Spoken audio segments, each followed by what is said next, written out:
안녕하세요. 저는 이옥수라고 합니다. 정말 어처구니 없던 제 이야기 좀 들어주세요. 그날따라 아침부터 며느리 권민정의 목소리가 유난히 살가웠어요. 평소에는 제 방문을 노크하는 법도 없이 벌컥 열고 들어와 용건만 말하고 휙 돌아서기 바쁜 아이인데 그날은 어쩐 일인지 제 방문 틈으로 고개만 쏙 내밀고는 조심스럽게 말을 걸더군요. 어머니, 주무세요? 자고 있었더라도 벌써 깼을 목소리였지요. 저는 돋보기를 벗어 신문 위에 내려놓으며 돌아봤습니다. 아니다, 들어오너라. 그제야 민정이는 문을 활짝 열고 방으로 들어왔어요. 제법 환하게 웃는 얼굴이었습니다. 저 웃음 뒤에 무엇이 숨어 있을까? 저는 순간 경계심을 늦추지 않았습니다. 저 아이가 아무 이유 없이 제게 웃어 보이는 경우는 아들 중석이한테 뭔가 아쉬운 소리를 해야 할 때, 혹은 제게서 돈이 필요할 때뿐이었으니까요. 어머니, 오늘 날씨도 좋은데 저랑 마트에 장 보러 가시지 않을래요? 냉장고도 텅텅 빈 것 같고 어머니 좋아하시는 생선도 좀 사고요. 참으로 해가 서쪽에서 뜰 일이었습니다. 결혼하고 지금껏 단 한 번도 저와 단둘이 장을 보러 가자고 한 적이 없는 며느리였어요. 항상 자기는 친구와 약속이 있다. 인터넷으로 주문하면 문 앞까지 배송해줘서 편하다는 핑계를 대기 일쑤였죠. 그런 민정이가 먼저 장 보러 가자고 제안하니 무슨 꿍꿍이가 있는 것이 분명했습니다. 하지만 아들 녀석은 늘 제게 말했어요. 민정이가 표현이 서툴러서 그렇지 마음은 안 그렇다고. 제가 먼저 마음을 열고 다가가면 민정이도 며느리 노릇을 잘할 거라고요. 어미 된 입장에서 아들 말을 믿고 싶었고 또 한편으로는 정말 며느리와의 관계가 좋아지길 바라는 마음도 있었습니다. 그래, 그럼 그러자꾸나. 나도 마침 살 게 좀 있었는데 잘 됐다. 제 대답에 민정이는 기다렸다는 듯이 그럼 얼른 준비하세요. 라며 제 등을 떠밀기까지 했어요. 모처럼 며느리와의 외출이라 생각하니 저도 조금은 들뜨는 마음이었습니다. 낡은 시장 가방 대신 아들이 사준 핸드백도 꺼내 들고 외출복으로 아껴두었던 블라우스도 꺼내 입었지요. 그렇게 나선 길이 지옥으로 향하는 길일 줄은 꿈에도 몰랐습니다. 마트 주차장에 차를 세우고 들어서자마자 민정이는 아주 큰 쇼핑 카트를 하나 끌고 왔어요. 그리곤 제게 팔짱을 끼며 말했죠. 어머니, 뭐 드시고 싶으신 거 있으세요? 오늘 제가 다 살게요. 마음껏 고르세요. 그 말에 잠시나마 의심했던 제 자신이 부끄러워지려고 했어요. 그래, 내가 너무 며느리를 나쁘게만 생각했나 보다. 우리 중석이 말대로 먼저 마음을 열어야지. 저는 그렇게 생각하며 고개를 끄덕였습니다. 나는 된장찌개에 넣을 두부랑 호박이면 된다. 에이, 어머니도. 무슨 두부랑 호박이에요. 오늘 저녁엔 외식하는 셈치고 맛있는 거 해먹어요. 민정이는 제 손을 이끌고 정육 코너로 향했어요. 저는 당연히 찌개에 넣을 돼지고기 앞다리살 같은 것을 고를 줄 알았죠. 하지만 민정이는 거침없이 한우 코너로 직행하더군요. 마블링이 눈꽃처럼 피어있는 보기에도 값비싸 보이는 채끝살 앞에 섰습니다. 이거 한 팩 주세요. 아니, 두 팩으로 주세요. 저는 기겁해서 민정이의 팔을 붙잡았어요. 아니, 새아가, 이건 너무 비싸다. 무슨 소고기니 그냥 돼지고기로 하자. 그러자 민정이가 저를 한심하다는 듯 쳐다보며 말했습니다. 어머니, 촌스럽게 왜 그러세요? 요즘은 다들 이 정도는 먹고 살아요.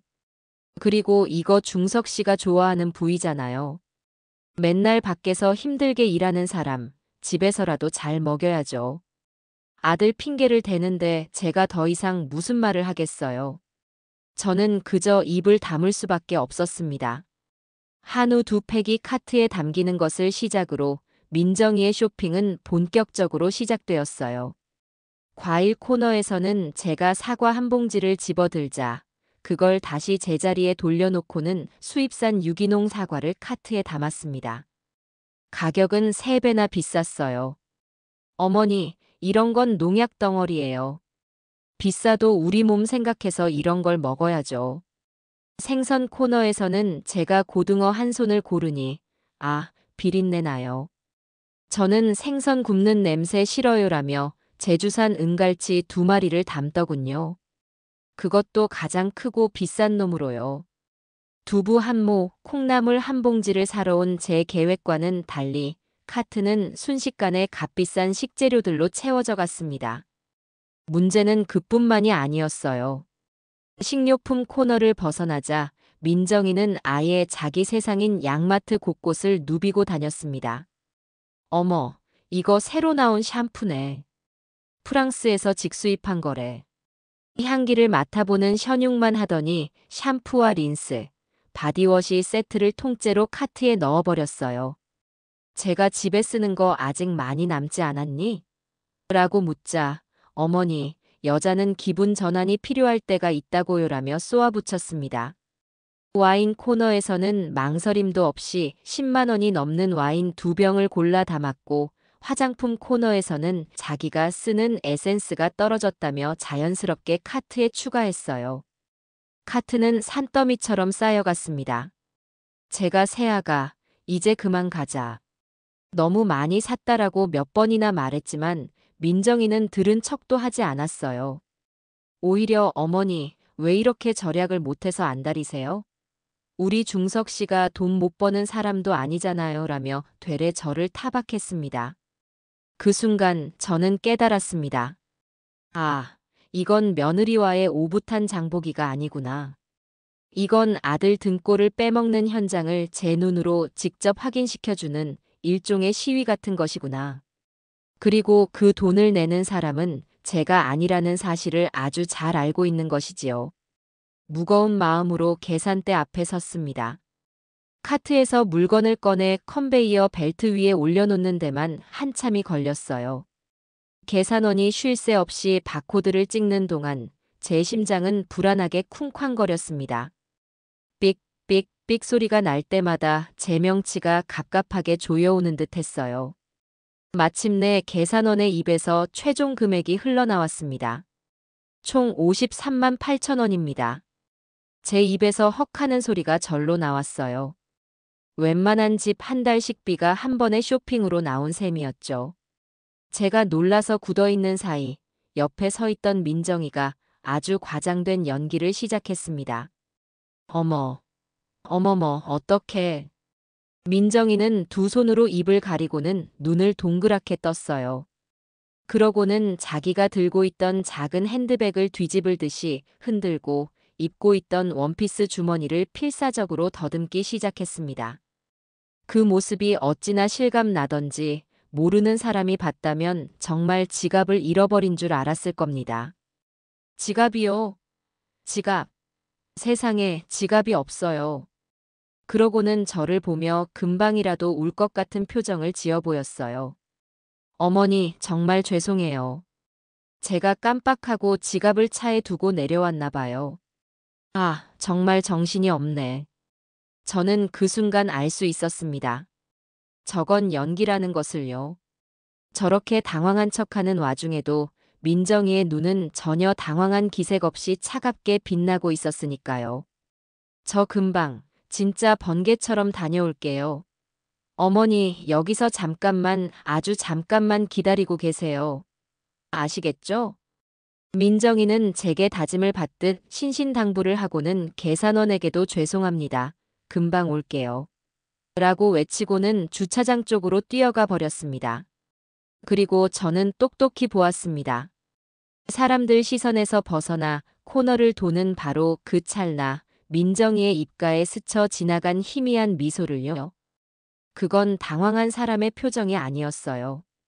계획대로 일이 순조롭게 풀리고 있다는 만족감과 저를 향한 경멸이 뒤섞인 아주 고약한 미소였습니다. 그때부터 기나긴 기다림이 시작되었습니다. 5분이 지나고 10분이 지나고 금방 번개처럼 다녀오겠다던 며느리는 그림자도 보이지 않았어요.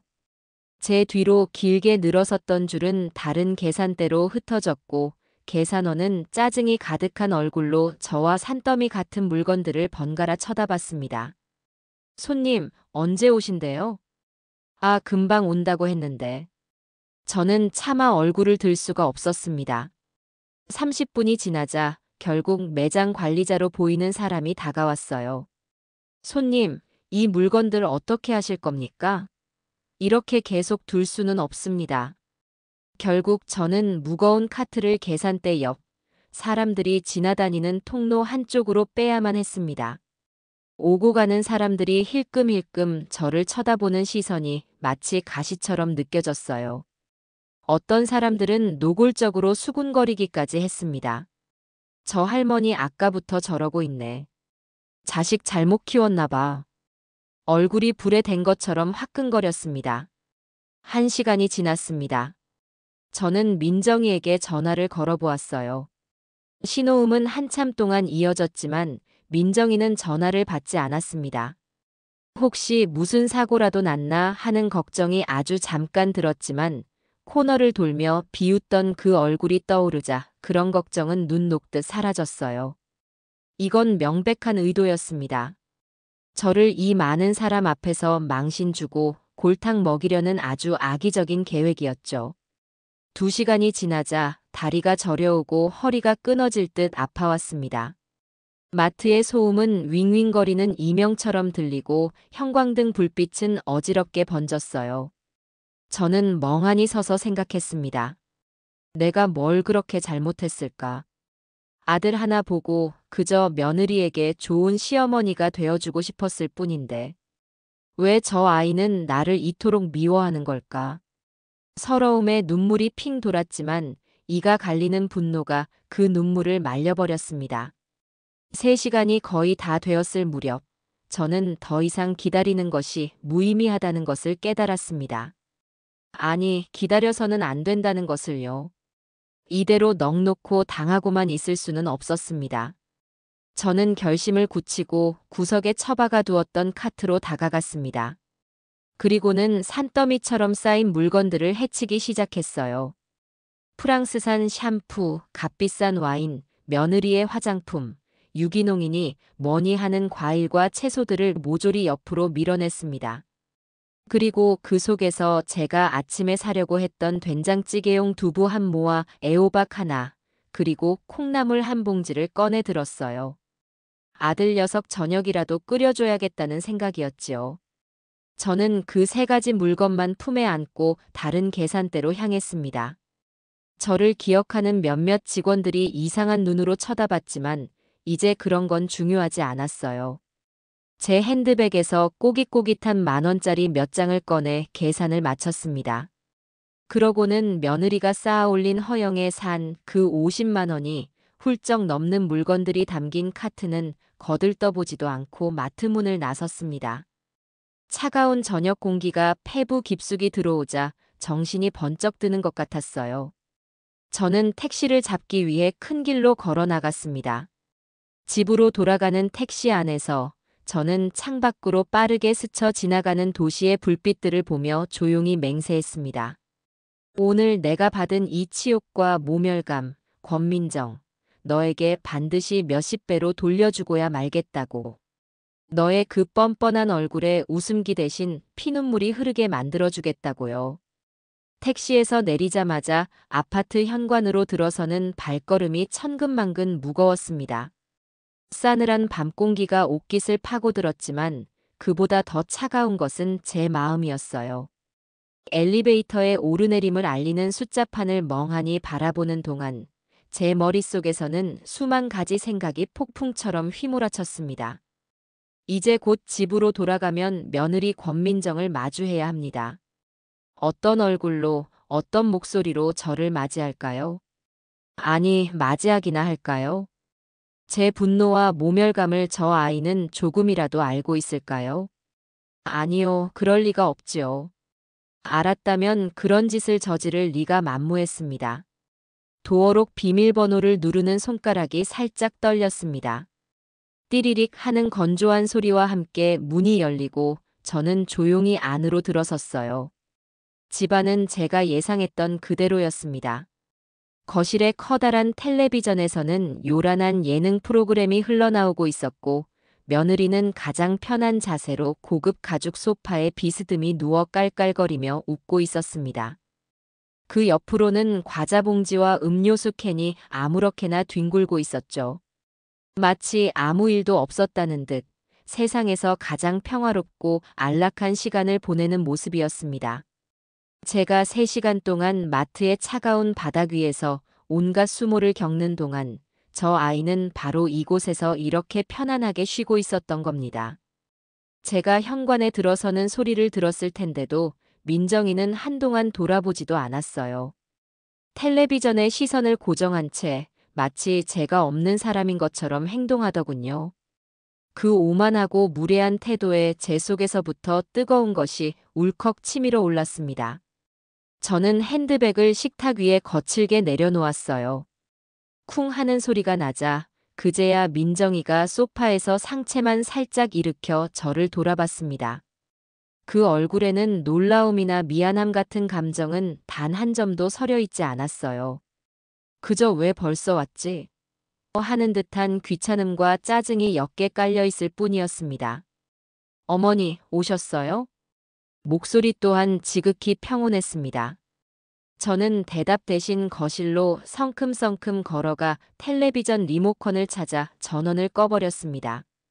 갑자기 찾아온 정적 속에서 민정의 얼굴이 순간적으로 굳어지는 것을 똑똑히 보았어요. 왜 그러세요, 어머니? 한창 재미있게 보고 있는데. 불만이 가득한 목소리였습니다. 저는 민정이의 눈을 똑바로 마주보며 입을 열었습니다. 제 목소리가 생각보다 차갑고 낮게 깔려 나왔어요. 너는 지금 이게 무슨 상황인지 정말 모르는 거니? 아니면 알면서도 모르는 척하는 거니? 무슨 말씀이세요? 사람 이상하게 만드시네. 민정이는 시치미를 뚝 떼며 다리를 꼬고 앉았습니다. 방어적인 자세였죠. 저는 한 걸음 더 다가가 그 아이의 얼굴을 내려다보며 말했습니다. 내가 마트에서 너를 몇 시간이나 기다린 줄 알아? 금방 온다던 사람이 왜 전화를 해도 받지를 않아? 그 많은 물건과 나를 거기에 버려두고 너는 여기서 태평하게 텔레비전을 보고 있었던 거니? 제 목소리가 조금씩 높아졌지만 민정이는 눈 하나 깜짝하지 않았습니다. 오히려 어이가 없다는 듯이 콧방귀를 뀌더군요. 어머니 오해하셨나 본데요. 저 어머니 찾으러 다시 갔었어요. 주차장에서 지갑 찾는데 시간이 좀 걸렸고 또 길이 얼마나 막혔는지 몰라요. 겨우겨우 마트에 다시 가보니까 어머니는 이미 가고 안 계시던데요. 저는 또 어머니 길이라도 잃으신 줄 알고 얼마나 걱정했는지 몰라요. 거짓말이었습니다. 막힘없이 줄줄 흘러나오는 그 뻔뻔한 거짓말에 저는 할 말을 잃었습니다. 저 아이는 이미 제가 돌아왔을 때를 대비해 모든 시나리오를 완벽하게 짜놓았던 겁니다. 걱정. 마트를 나서며 비웃던 그 얼굴이 선명하게 떠올라 구역질이 날 것 같았어요. 거짓말하지 마라. 내가 내 전화를 몇 통이나 했는데 신호만 가고 받지를 않았어. 차가 막혔다고? 지금 이 시간이 퇴근 시간도 아니고 길이 막힐 이유가 없지 않니? 그거야 운전하느라 못 받았겠죠. 그리고 요즘 세상이 어떤 세상인데 차가 안 막혀요? 어머니는 너무 어머니 생각만 하시는 거 아니에요? 저도 나름대로는 최선을 다했다고요. 오히려 제가 서운하네요. 그렇게 사람을 의심하시다니. 적반하장도 유분수지 도리어 저를 이상한 사람으로 몰아가는 태도에 기가 막혔습니다. 자기가 뭘 잘못했는지는 조금도 생각하지 않고 무조건 변명과 남 탓으로 일관하는 저 모습. 저게 바로 제 며느리의 본 모습이었어요.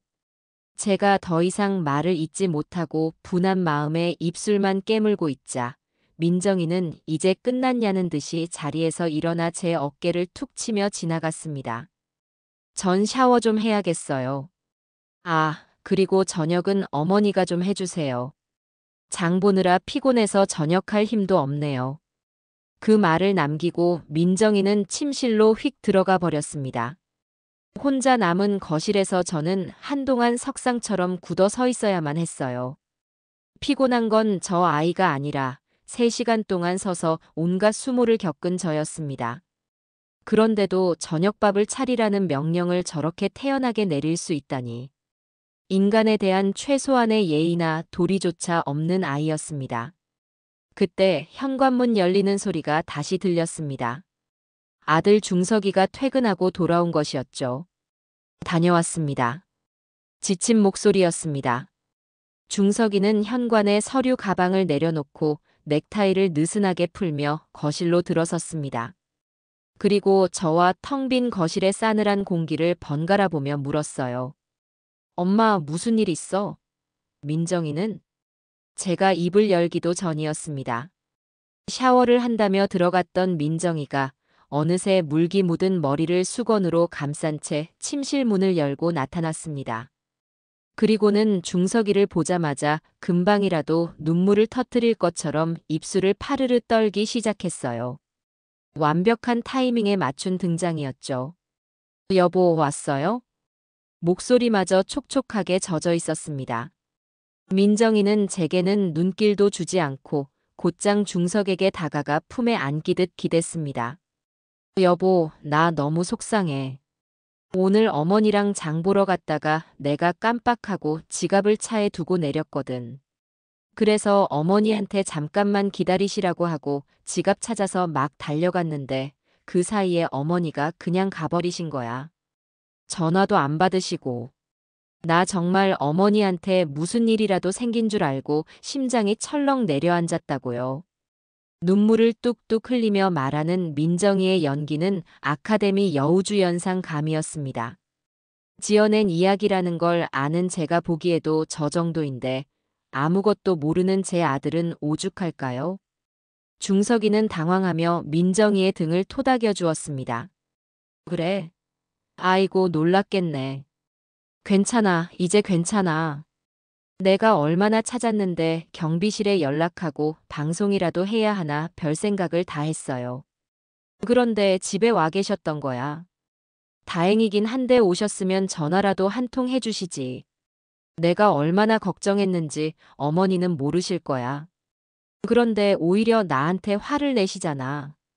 내가 일부러 그런 것도 아닌데 너무 서운해, 정말. 새하얀 거짓말로 저를 순식간에 속 좁고 의심 많은 시어머니로 둔갑시키는 놀라운 재주였습니다. 민정이의 흐느낌에 착하고 물은 제 아들은 완전히 넘어가 버렸어요. 중석이는 저를 돌아보며 난처한 표정을 지었습니다. 엄마, 정말이야? 민정이가 일부러 그랬겠어. 깜빡할 수도 있는 거지. 사람이 실수할 수도 있는데 엄마가 좀 이해하고 기다려주지 그랬어. 민정이 말 들어보니까 엄청 걱정했잖아. 그 순간 제 심장이 바닥으로 쿵 하고 떨어지는 것 같았습니다. 내 아들인데 내 속으로 낳은 자식인데 어쩌면 저렇게 제 마음을 몰라줄 수 있을까요? 저는 며느리의 거짓 눈물과 제 아들의 원망 섞인 눈빛을 번갈아 보았습니다. 이 집안에서 저는 완벽하게 고립된 섬이었습니다. 억울하고 분해서 목구멍까지 뜨거운 말이 차올랐지만 지금 이 상황에서 제가 무슨 말을 한들 아들 귀에 들어갈 리 없었어요. 이미 아들의 마음은 제 며느리에게 완전히 넘어가 있었습니다. 됐다. 내가 말을 해서 뭘 하겠니? 저는 그 한마디를 내뱉고는 제 방으로 들어가 문을 닫아버렸습니다. 등 뒤로 엄마 왜 그래 정말 하는 아들의 목소리와 여보 그냥 둬. 어머니 지금 화 많이 나셨나 봐. 다 내 탓이야라며 아들의 동정심을 더욱 자극하는 며느리의 가증스러운 목소리가 들려왔습니다. 방 안에 들어와 침대에 걸터 앉았습니다. 눈물이 나지 않았어요. 눈물 대신 차가운 분노가 온몸에 퍼져나갔습니다. 그래, 권민정. 내가 이겼다. 오늘 밤은 너의 승리다. 내 아들까지 내 편으로 만들었으니 아주 의기양양하겠지. 하지만 이게 끝이라고 생각한다면 큰 오산이었어요. 오늘 밤 저는 제 아들 중석이에 대한 마지막 기대를 접었습니다.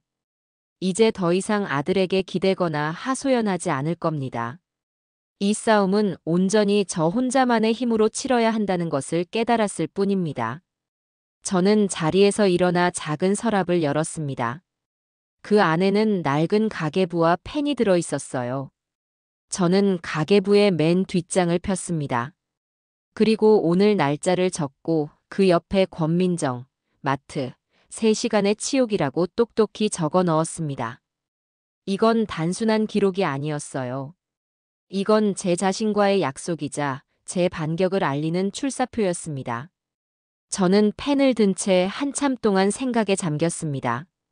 권민정의 가장 큰 약점은 무엇일까? 저 아이가 가장 두려워하고 가장 잃고 싶지 않아 하는 것은 무엇일까? 돈, 명예?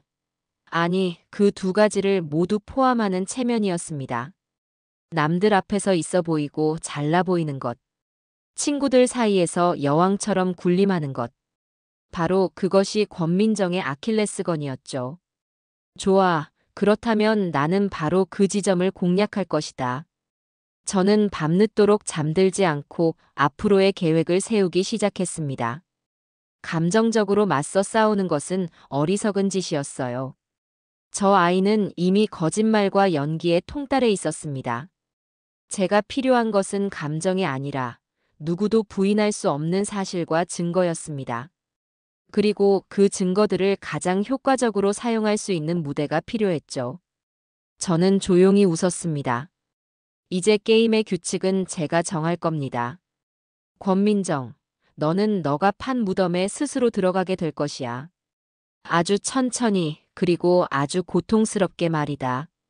다음 날 아침, 저는 아무 일도 없었다는 듯이 새벽에 일어나 아침 식사를 준비했습니다. 어젯밤의 분노는 마음속 깊은 곳에 차곡차곡 쌓아두고 얼굴에는 온화한 미소를 띄웠어요.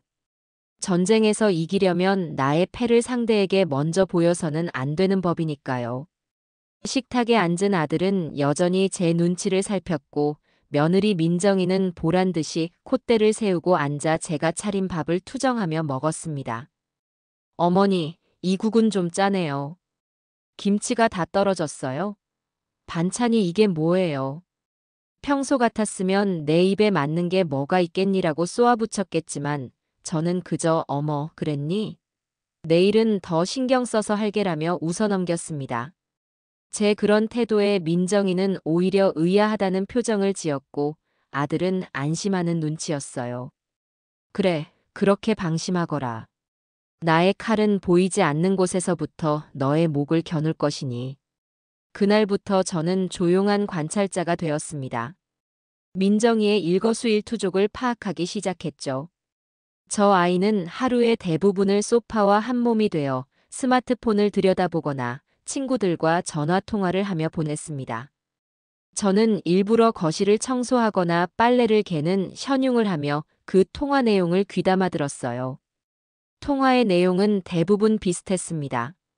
새로 산 명품 가방 자랑, 주말에 다녀온 고급 레스토랑 후기, 혹은 다른 친구에 대한 험담 같은 것들이었죠.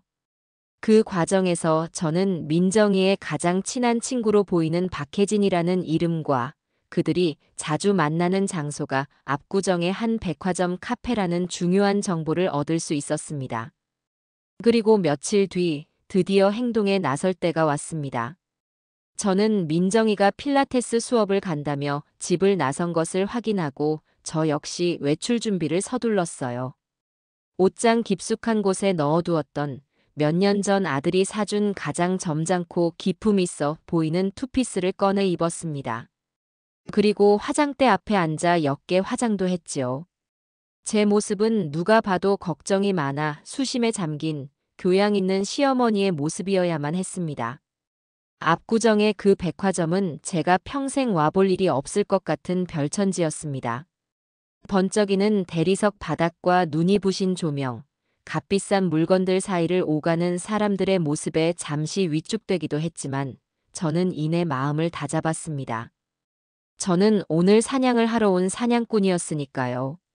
민정이에게서 들었던 카페는 백화점 3층에 자리 잡고 있었습니다. 저는 카페 입구에서 멀지 않은 의자에 앉아 조용히 안을 살폈습니다. 그리고 얼마 지나지 않아 창가 쪽 테이블에 익숙한 얼굴이 보이는 것을 발견했어요. 며느리의 SNS 사진에서 몇 번 보았던 바로 그 친구, 박혜진이었습니다. 혜진이는 누군가를 기다리는 듯 연신 시계를 확인하고 있었어요. 저는 심호흡을 한 번 하고 가장 자연스럽고 우연을 가장한 발걸음으로 카페 안으로 들어섰습니다. 그리고는 혜진의 테이블 옆을 지나가다가 마치 이제야 그녀를 발견했다는 듯이 화들짝 놀라는 연기를 펼쳤습니다. 어머나, 세상에 혹시 혜진 씨 아니니? 제 목소리에 혜진이 고개를 들었습니다. 저를 잠시 알아보지 못하고 어리둥절한 표정을 짓더군요. 네, 저를 아세요? 저는 가장 인자하고 반가운 미소를 지으며 말했습니다. 나야, 민정이 시어머니. 우리 민정이 친구 맞지? 사진에서 많이 봤는데 실물이 훨씬 예쁘네. 그제야 혜진은 어머님, 안녕하세요. 라며 자리에서 벌떡 일어났습니다. 저는 손사래를 치며 그녀를 다시 앉혔어요. 아이고, 앉아 있어. 나는 그냥 지나가는 길이었는데 여기서 이렇게 보니 너무 반갑다. 어쩐 일이세요, 어머님? 여기까지는. 응, 병원에 좀 들렀다가. 저는 말을 흐리며 수심이 가득한 표정을 지어 보였습니다. 그 표정의 의미를 궁금해하는 혜진에게 저는 기다렸다는 듯이 말을 이었습니다.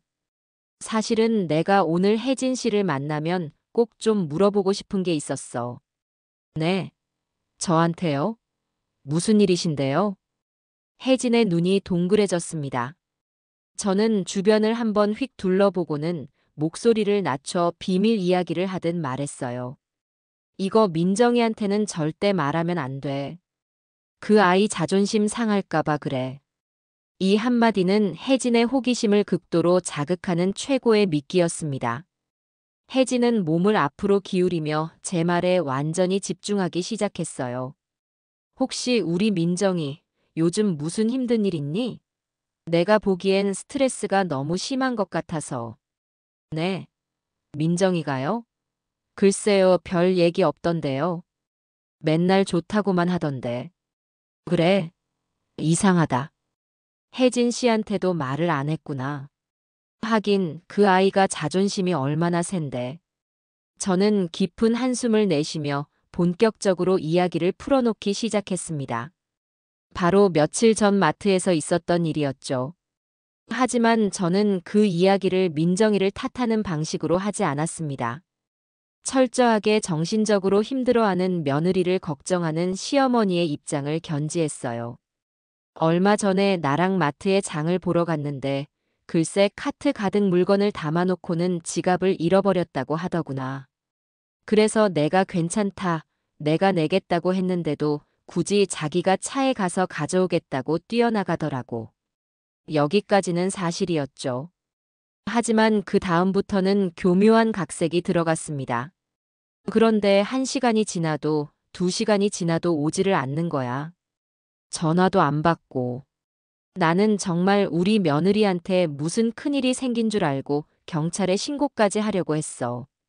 그런데 나중에 집에 가보니까 글쎄 집 소파에 멍하니 앉아 있더라니까. 자기가 마트에 갔었다는 사실 자체를 까맣게 잊어버린 거야. 나를 보고는 어머니, 어디 다녀오세요? 라고 묻는데 내 심장이 정말 철렁 내려앉는 것 같았어. 제 이야기는 민정이의 악의적인 행동을 심각한 스트레스로 인한 기억상실과 정신적 문제로 완벽하게 둔갑시켰습니다. 혜진의 얼굴은 점점 심각해졌어요. 네, 정말요? 민정이가 그랬다고요? 쉿. 민정이한테는 비밀이야. 그래서 내가 요즘 우리 민정이 때문에 잠을 못 자. 혹시 남편인 중석이랑 사이가 안 좋은 건 아닌지, 아니면 다른 무슨 말 못할 고민이 있는 건 아닌지 혜진 씨는 제일 친한 친구니까 혹시 아는 거라도 있나 해서. 내가 시어머니라 직접 물어보기도 좀 그렇잖니. 저는 눈시울까지 붉히며 말을 맺었습니다. 제 연기는 완벽했어요. 혜진은 이제 저를 며느리를 모함하는 못된 시어머니가 아니라 며느리를 진심으로 걱정하는 마음 따뜻한 어른으로 보고 있었습니다. 어머님 전혀 몰랐어요. 민정이는 항상 잘 지낸다고만 해서. 요즘 저희 만나서도 계속 좋은 얘기만 했거든요. 그렇겠지. 속은 시커멓게 썩어 들어가는데 겉으로는 괜찮은 척하는 거겠지. 아이고 가여운 것. 저는 혜진의 손을 꼭 잡으며 신신당부했습니다. 혜진 씨, 앞으로 우리 민정이 좀 잘 좀 살펴봐줘. 그리고 혹시라도 이상한 점이 있으면 나한테 꼭 좀 알려줘야 해. 이건 그 아이를 위한 일이니까. 알았지? 네, 어머님. 걱정 마세요. 제가 잘 볼게요. 혜진은 굳은 표정으로 고개를 끄덕였습니다.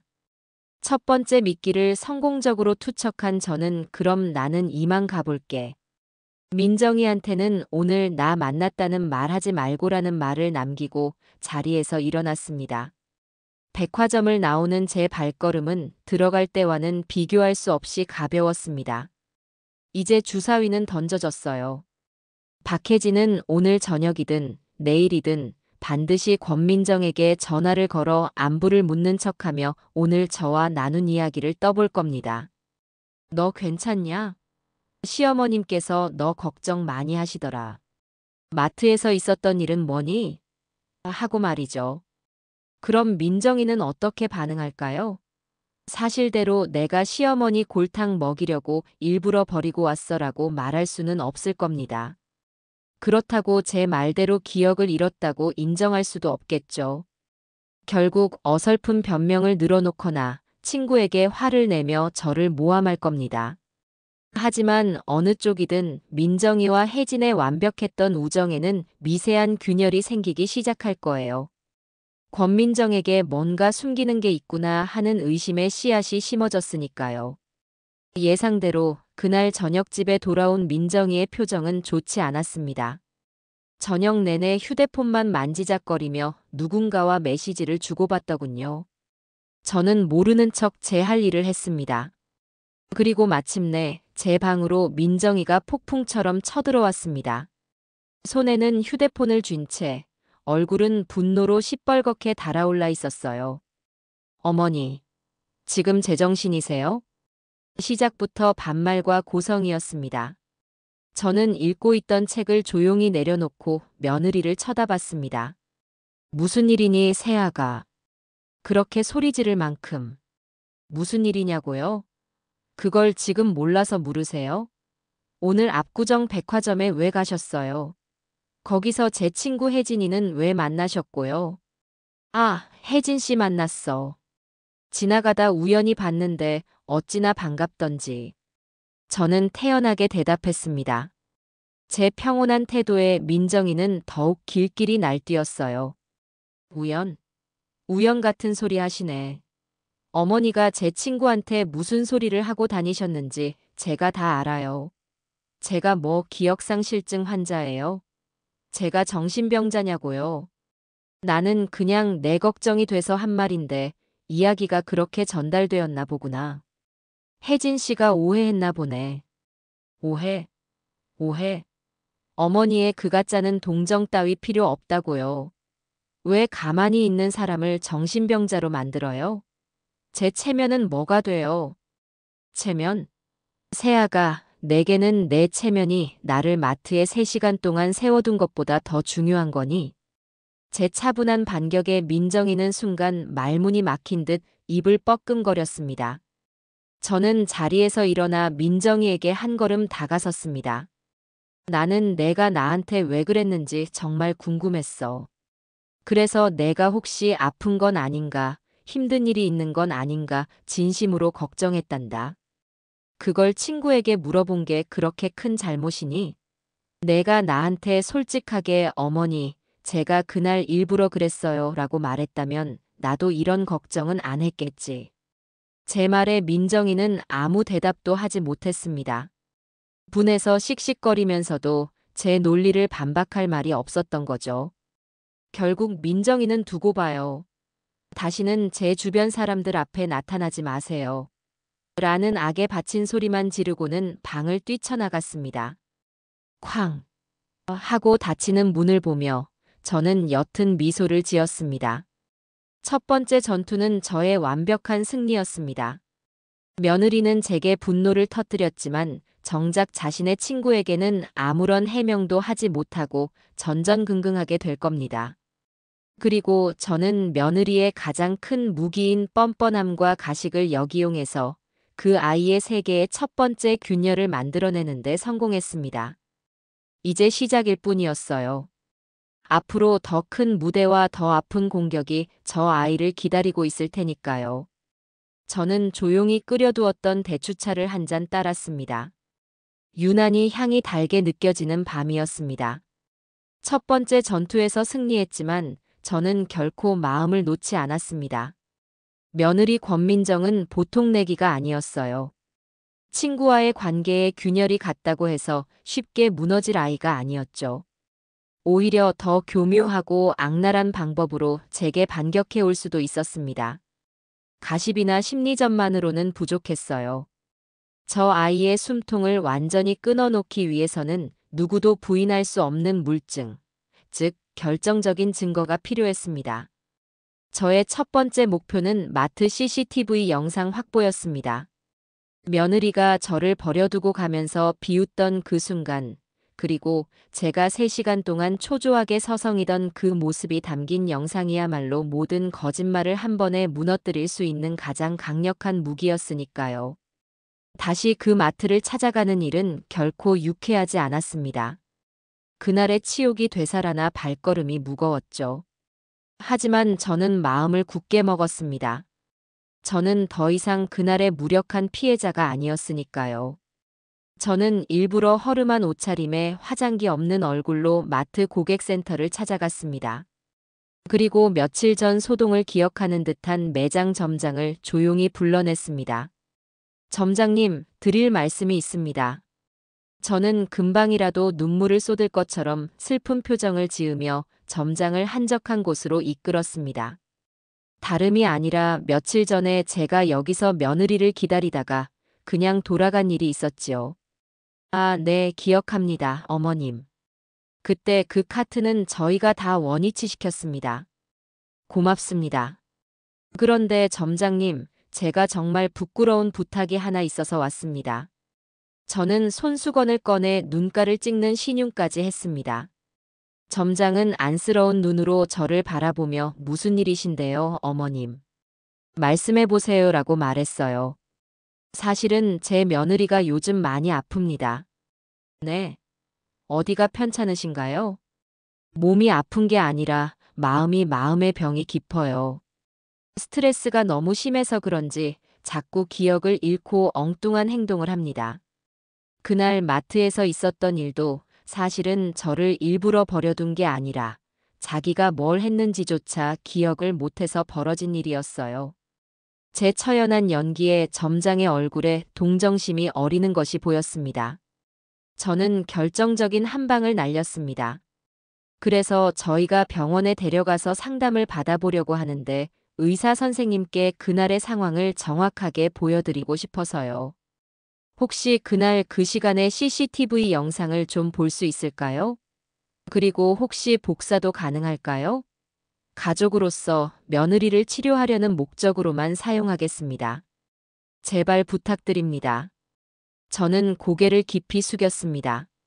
시어머니가 아픈 며느리의 치료를 위해 CCTV까지 확인하려 한다는 제 간절한 모습에 점장은 잠시 고민하더니 결국 고개를 끄덕였습니다.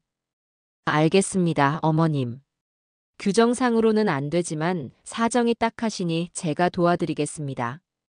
이쪽으로 오시죠. 점장을 따라 들어간 좁은 보안실에서 저는 모니터를 통해 며칠 전에 제 모습을 다시 마주해야 했습니다. 수많은 화면 중 하나에 3시간 동안 우두커니 서서 불안하게 서성이는 제 모습이 보였습니다. 그 모습을 보니 다시금 속에서 천불이 났지만 저는 감정을 드러내지 않았습니다. 그리고 마침내 제가 찾던 장면이 나왔습니다. 민정이가 저를 뒤로 하고 돌아서며 입꼬리를 올려 비웃는 바로 그 장면. 점장은 그저 스쳐 지나가는 표정으로 봤을지 모르지만 제 눈에는 그 아기가 선명하게 보였습니다. 점장은 제게 물었습니다. 어머님, 이 장면 드리면 되겠습니까? 네네, 그거면 됩니다. 정말 감사합니다. 점장은 영상을 USB에 담아주며 부디 며느님, 빨리 건강해지시길 바랍니다라는 위로의 말까지 건넸습니다. 저는 그 USB를 손에 꼭 쥐고 마트를 나섰습니다. 손안에 든 작은 USB가 천군만마처럼 든든하게 느껴졌어요. 이제 권민정의 거짓말은 더 이상 통하지 않을 겁니다.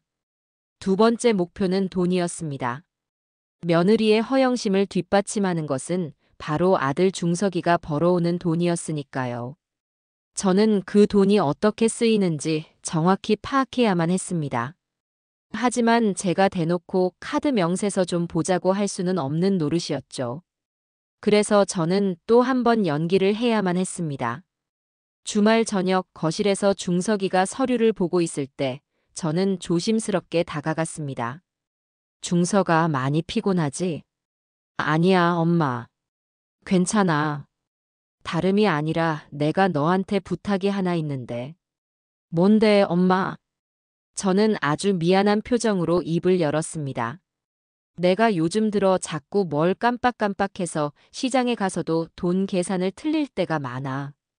그래서 말인데 앞으로 우리 집 생활비를 카드로 쓰면 어떨까 싶어서. 그러면 내가 얼마를 썼는지 나중에 확인하기도 편하고 너도 우리 집 살림이 어떻게 돌아가는지 알 수 있으니 좋지 않겠니? 제 제안은 너무나 합리적이어서 아들은 아무런 의심도 없이 고개를 끄덕였습니다. 그거 좋은 생각이네, 엄마. 그럼 내가 카드 하나 만들어 줄게. 아니면 그냥 민정이가 쓰는 카드 명세서를 엄마가 매달 확인하는 건 어때? 어차피 생활비는 그 카드로 다 쓰니까. 기다렸던 말이었습니다. 저는 속으로 쾌재를 불렀지만 겉으로는 그래도 되겠니? 민정이가 싫어하지 않을까? 라며 한 발 빼는 모습을 보였어요. 에이, 뭘 싫어해. 민정이한테 내가 잘 말해둘게. 우리 엄마가 이제 우리 집 재무부 장관 하시기로 했다고. 아들은 웃으며 대수롭지 않게 말했습니다. 그리고 며칠 뒤 제 손에는 지난 6개월치의 카드 명세서가 들려 있었습니다. 저는 제 방에 틀어박혀 명세서의 숫자들을 꼼꼼히 분석하기 시작했습니다. 그리고 그 내용은 제 상상을 초월하는 것이었습니다. 명세서는 권민정의 사치스러운 생활을 고스란히 보여주는 증거 그 자체였습니다.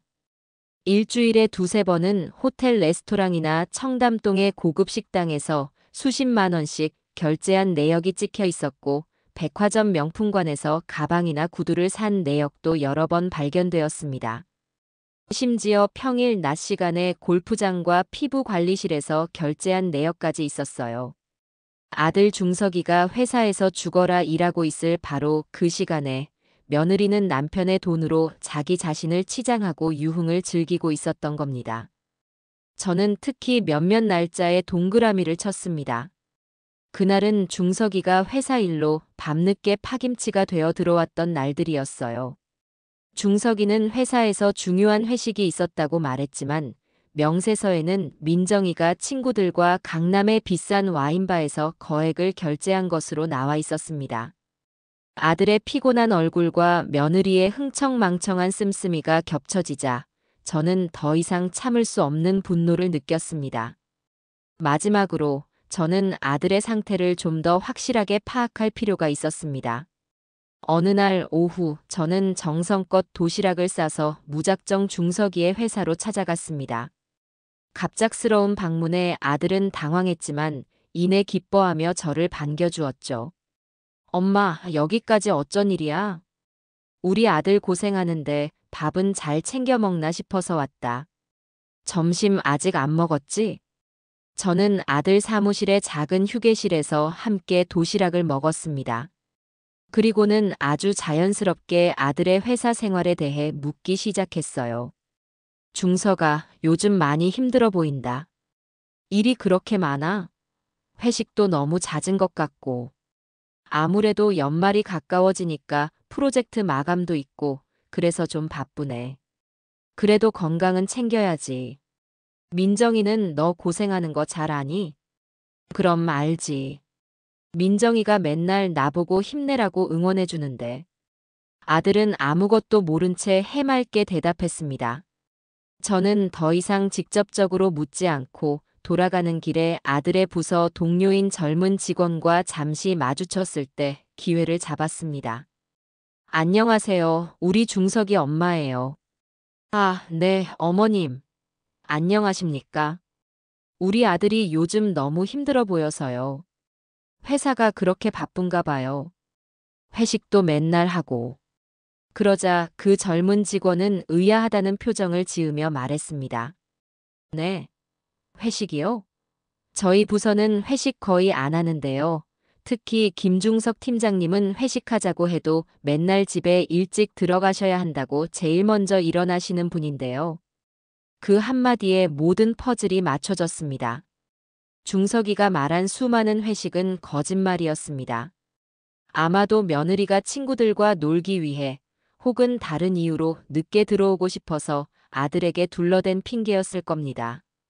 그리고 착해 빠진 제 아들은 그런 며느리의 거짓말을 감싸주기 위해 제게까지 거짓말을 했던 것이죠.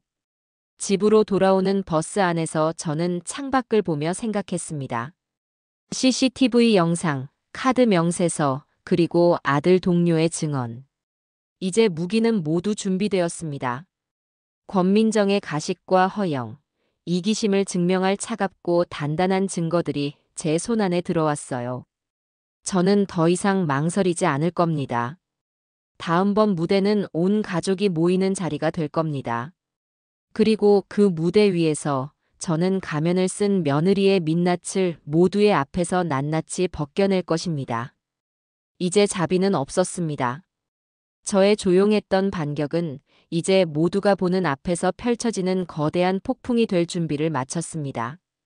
제가 첫 번째 포문을 연 이후 집안의 공기는 며칠 동안이나 서먹하고 차가웠습니다. 며느리 권민정은 저를 거의 없는 사람 취급했어요. 제가 거실에 나와 있으면 자기 방으로 들어가 버렸고 제가 말을 걸면 못 들은 척 대꾸조차 하지 않았습니다. 하지만 저는 개의치 않았어요. 그 아이의 유치한 안갚음은 제 계획에 아무런 영향도 주지 못했으니까요. 오히려 제 앞에서 알짱거리지 않으니 제 시간을 온전히 다음 계획을 세우는 데 쓸 수 있어 좋았습니다. 그러던 어느 날 저녁 민정이가 한껏 들뜬 목소리로 제게 통보하듯 말했습니다. 어머니, 이번 주 토요일에 저희 엄마 아빠 오시기로 했어요. 오랜만에 다 같이 저녁 식사하려고요. 사돈댁이 온다는 말이었습니다. 저는 속으로 쾌재를 불렀습니다. 드디어 다음 무대가 마련되는구나. 제게는 더할 나위 없이 좋은 기회였지요. 그래, 잘 됐구나. 사돈어른들 오시면 대접할 음식 준비를 해야겠네. 제가 평온하게 대답하자 민정이는 기다렸다는 듯이 제게 경고를 늘어놓기 시작했습니다. 그 말투는 시어머니에게 하는 말이라고는 믿기 어려울 정도로 오만방자했어요. 음식은 제가 알아서 최고급 한정식 집에서 주문할 거니까 어머니는 주방에 괜히 얼쩡거리지 마세요. 괜히 촌스러운 나물 반찬 같은 거 만들어서 상 망치지 마시고요. 알겠다. 그리고 저희 엄마 아빠 격식 차리는 분들이세요. 어머니도 그날은 옷 좀 단정하게 입으시고요. 쓸데없는 옛날 이야기나 남들 흉보는 얘기 같은 건 절대 하시면 안 돼요. 아셨죠? 그냥 가만히 앉아서 웃고만 계시는 게 도와주시는 거예요. 알겠다, 새아가. 걱정하지 마라. 저는 모든 말에 순순히 고개를 끄덕였습니다. 저의 순종적인 태도에 민정이는 만족한 듯 콧방귀를 뀌며 자기 방으로 들어갔습니다. 저 아이는 자기가 이 집의 여왕이고 저는 그저 자기 부모님께 보여주기 위한 장식품 정도로 생각하는 것이 분명했어요. 하지만 저는 괜찮았습니다. 짖는 개는 무섭지 않은 법이니까요. 저는 그날 밤 사돈댁을 맞이할 그날을 위해 제 대본을 몇 번이고 수정하며 완벽한 시나리오를 준비했습니다. 약속한 토요일이 되었습니다. 민정이는 아침부터 분주했어요. 물론 자기가 직접 몸을 움직여 분주한 것이 아니었습니다. 제게 이래라 저래라 명령하며 저를 분주하게 만들었죠. 어머니, 거실 바닥 한 번 더 닦으세요. 먼지 하나 보이면 안 돼요. 화장실 수건은 전부 호텔처럼 하얀색으로 바꿔놓으세요. 손님용으로 사다 놓은 거 있잖아요. 제가 주문한 음식이 5시에 도착할 거니까 그릇은 전부 최고급으로 꺼내서 미리 세팅해 놓으세요. 저는 묵묵히 민정이가 시키는 대로 움직였습니다. 허리를 굽혀 바닥을 닦고 먼지를 털고 그릇을 나르면서도 제 마음은 조금도 비참하지 않았어요. 오히려 이것은 폭풍전야의 고요함과도 같았습니다. 이 모든 수고는 잠시 후 권민정에게 가장 뼈아픈 수모를 안겨주기 위한 무대 장치일 뿐이었으니까요.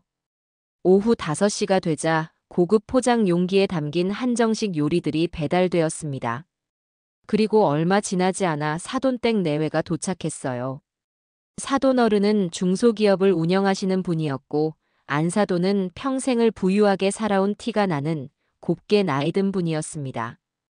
그들은 명품 옷과 가방으로 한껏 치장하고 있었지만 그 모습이 민정이처럼 속이 비어 보이는 허영은 아니었어요.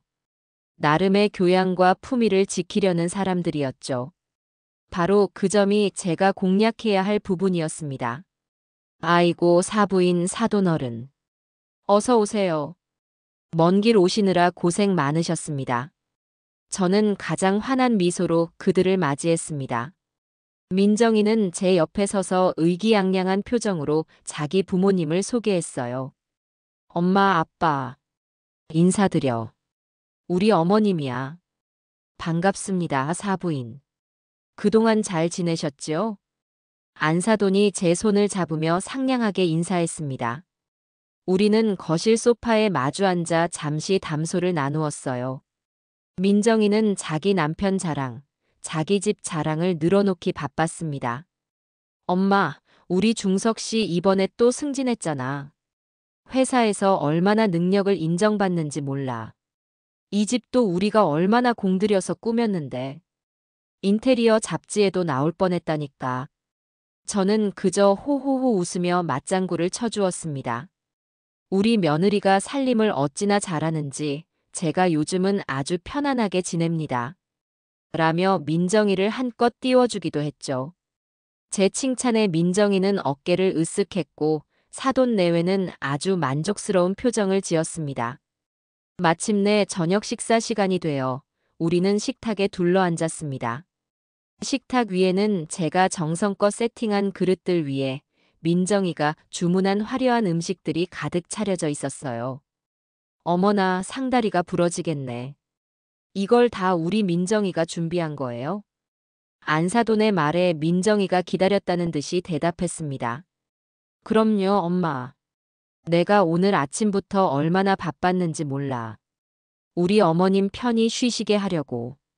그 뻔뻔한 거짓말에 헛웃음이 나오려 했지만 저는 꾹 참고 미소로 화답했습니다. 화기애애한 분위기 속에서 식사가 시작되었어요. 사돈어른은 아들 중석이에게 회사 일에 대해 물었고 안사돈은 민정이와 시시콜콜한 이야기를 나누었습니다. 저는 조용히 음식을 먹으며 때를 기다렸습니다. 그리고 마침내 기회가 왔어요. 안사돈이 제게 물었습니다. 사부인께서는 요즘 소일거리로 뭐 하시는 거 있으세요? 저희는 요즘 부부 동반으로 골프 배우는데 그것도 아주 재미있더라고요. 저는 손사래를 치며 웃었습니다. 아이고 사부인. 저는 늙어서 그런 운동은 힘에 부쳐서 못해요. 저는 그냥 가끔 우리 민정이랑 시장 구경 가고 장 보는 게 유일한 낙이지요. 민정이랑 장보기라는 키워드를 던지자 민정이의 얼굴이 순간 미세하게 굳어지는 것이 보였습니다. 하지만 다른 사람들은 아무도 눈치채지 못했죠. 저는 이 기회를 놓치지 않고 아주 재미있는 옛날 이야기를 들려준다는 듯이 천진난만한 표정으로 입을 열었습니다. 그러고 보니 얼마 전에 아주 재미있는 일이 있었지 뭐예요, 사부인. 네, 무슨 일이요? 모두의 시선이 제게로 쏠렸습니다. 특히 민정이는 불안한 눈빛으로 저를 쏘아보고 있었어요. 제발 쓸데없는 소리 하지 마세요. 라고 눈으로 말하고 있었죠. 저는 그 눈빛을 부드럽게 외면하며 목소리에 웃음기를 가득 담아 이야기를 시작했습니다. 우리 며느라기가요, 글쎄 얼마나 알뜰하고 귀여운지 몰라요. 며칠 전에 저랑 마트에 장을 보러 갔는데 물건값이 생각보다 너무 많이 나온 거예요. 한 50만 원이 넘게 나왔나? 그랬더니 우리 민정이가 깜짝 놀라서는 갑자기 지갑을 차에 두고 왔다지 뭐예요. 저는 박수를 짝 치며 그때 상황을 실감나게 묘사했습니다. 그래서 제가 괜찮다, 내 카드로 긁어라 했는데도 아니에요, 어머니. 제 돈으로 사야 해요. 라면서 기어코 주차장까지 뛰어가더라고요. 어찌나 야무진지. 그런데 글쎄. 저는 잠시 말을 멈추고 모두의 얼굴을 한번 쓱 둘러보았습니다. 모두가 다음 이야기에 완전히 빠져들어 있었어요. 그렇게 뛰어가서는 저를 마트 계산대 앞에 3시간이나 세워두고 자기는 집에 먼저 가 있었지 뭐예요. 하하. 저는 정말 재미있다는 듯이 소리내어 웃었습니다. 제 웃음소리에 아들 중석이가 멋쩍게 따라 웃었고 사돈어른도 허허, 그럴 수가 있나라며 옅은 미소를 지었습니다. 하지만 안사돈의 표정은 웃고 있지 않았어요. 그리고 제 맞은편에 앉은 민정이의 얼굴은 새하얗게 질려 있었습니다. 저는 아랑곳하지 않고 이야기를 이어갔습니다. 그래서 제가 한참을 기다리다가 이상해서 집에 와보니 소파에 앉아서 태평하게 텔레비전을 보고 있더라고요. 자기가 시어머니를 마트에 버려두고 왔다는 사실을 까맣게 잊어버린 거예요. 제가 너 어떻게 된 거냐고 물으니까 어머니, 어디 다녀오세요? 하고 묻는데 아이고 사부인. 제가 그날 얼마나 웃었는지 몰라요. 우리 며느리가 저 때문에 스트레스를 많이 받아서 깜빡깜빡하나 보다 싶기도 하고. 어찌나 귀엽고 황당하던지. 그렇죠, 새아가. 저는 이야기의 끝을 민정이에게 돌리며 동의를 구했습니다. 민정이는 입술을 파르르 떨며 아무 대답도 하지 못했어요. 그저 저를 죽일 듯이 노려볼 뿐이었죠. 하지만 어른들이 모두 모인 이 자리에서 게다가 제가 귀여운 에피소드로 포장한 이 이야기에 대고 화를 낼 수는 없는 노릇이었습니다. 민정이는 억지로 입꼬리를 끌어올려 웃는 표정을 지어 보였지만 그 모습은 우는 것보다 더 비참해 보였습니다. 안사돈이 애써 분위기를 수습하려는 듯 말했습니다. 어머머, 우리 민정이가 실수를 했네요. 죄송합니다, 사부인. 저희 딸이 좀 덜렁거리는 구석이 있어서. 아니에요, 사부인. 무슨 말씀을요? 다 젊어서 그럴 수 있는 일인데요, 뭘. 저는 오히려 우리 며느리가 그렇게 자기 일처럼 속상해하고 저 때문에 스트레스 받는 것 같아서 마음이 아플 뿐이에요. 혹시 우리 중석이랑 싸우기라도 한 건 아닌가, 별의별 걱정을 다 했다니까요. 제 말은 민정이를 위하는 척하면서 교묘하게 사돈 내외의 마음에 의심의 불씨를 던졌습니다. 딸 자식이 시집살이가 힘들어서 정신적으로 문제가 생겼나? 아니면 부부 사이에 무슨 문제가 있나? 하는 의심이었죠. 동시에 시어머니를 3시간이나 버려둘 만큼 개념 없는 딸이라는 망신을 공개적으로 안겨주었습니다. 그 후로 식사 분위기는 급격히 어색해졌습니다. 사돈 내외는 연신 제 눈치를 살폈고 민정이는 밥을 깨작거리며 거의 먹지 못했어요. 아들 중석이만이 어색한 분위기를 어떻게든 풀어보려고 애썼지만 소용없었습니다. 식사가 끝나고 사돈 내외는 서둘러 자리에서 일어났습니다. 돌아가는 그들의 표정에는 당혹감과 불쾌함이 역력했어요. 자기 딸이 저지른 무례한 행동에 대한 부끄러움과 그런 딸을 둔 자신들의 체면이 깎였다는 불쾌감이었죠. 사돈댁이 돌아가자마자 현관문이 닫히기 무섭게 민정이가 제게 달려들어 악을 썼습니다. 어머니, 지금 저한테 어떻게 이러실 수가 있으세요? 우리 부모님 앞에서 저를 그렇게 망신을 주셔야 했어요? 저는 조금 전에 천진난만한 표정을 지우고 차갑게 민정이의 눈을 바라보며 말했습니다. 망신? 나는 그저 있었던 일을 재미있게 이야기했을 뿐인데 그게 왜 망신이라고 생각하니? 재미? 이게 재미있으세요? 어머니는 지금 복수하시는 거잖아요. 복수라 글쎄다. 만약 내가 그날 나를 3시간 동안 세워두지 않았다면 오늘 이런 이야깃거리도 없었겠지. 모든 원인은 너 자신에게 있는 거란다, 세아가. 제가 뭘 그렇게 잘못했는데요. 그냥 좀 기다릴 수도 있는 거 아니에요? 그걸 가지고 이렇게 사람을 비참하게 만들어요? 비참? 정말로 비참한 게 뭔지 아니? 내가 내 부모님 앞에서 창피당하는 것과 늙은 시어미가 영문도 모른 채 사람들 손가락질 속에서 3시간을 넘게 서 있었던 것 중에 과연 어느 쪽이 더 비참한 일일까? 제 서늘한 질문에 민정이는 대답하지 못했습니다. 그저 분에 못 이겨 씩씩거릴 뿐이었죠. 앞으로 내 계획에 사사건건 방해하지 마라. 이건 시작에 불과하니까. 내가 나에게 주었던 모멸감, 나는 이제부터 차근차근 이자를 붙여서 돌려줄 생각이야. 내가 가장 아끼는 체면, 자존심, 그리고 내 주변 사람들 그 모든 것을 내가 어떻게 무너뜨리는지 똑똑히 지켜보거라. 저는 그 말을 남기고 조용히 제 방으로 들어왔습니다. 등 뒤에서 민정이의 악에 바친 울음소리가 들려오는 것 같았지만 조금도 마음이 흔들리지 않았어요. 오늘 밤 저는 며느리의 가장 든든한 배경이었던 친정 부모님의 마음에 커다란 의심과 불신의 바위를 던져 넣었습니다. 이제 권민정은 더 이상 예전처럼 친정에 기댈 수 없을 겁니다. 그녀의 성벽이 또 하나 그렇게 소리 없이 무너져 내리고 있었습니다. 사돈댁이 다녀간 후 집안은 그야말로 살얼음판이었습니다. 며느리 권민정은 저와 마주치는 것조차 피했고 아들 중석이는 아내와 어머니 사이에서 어쩔 줄 몰라 하며 한숨만 내쉬었죠. 하지만 이런 교착 상태를 끝내야만 했습니다. 이제는 제 아들 김중석을 완벽하게 제 편으로 만들어야 할 때가 온 것이었어요. 더 이상 아들의 어설픈 중립이나 아내를 향한 맹목적인 믿음을 두고 볼 수만은 없었습니다. 저는 그 주 주말 민정이가 친구들과의 약속이라며 아침 일찍부터 한껏 치장하고 집을 나서는 것을 확인했습니다. 집에는 저와 아들, 단둘만 남게 되었죠. 저는 이 기회를 놓치지 않기로 했습니다.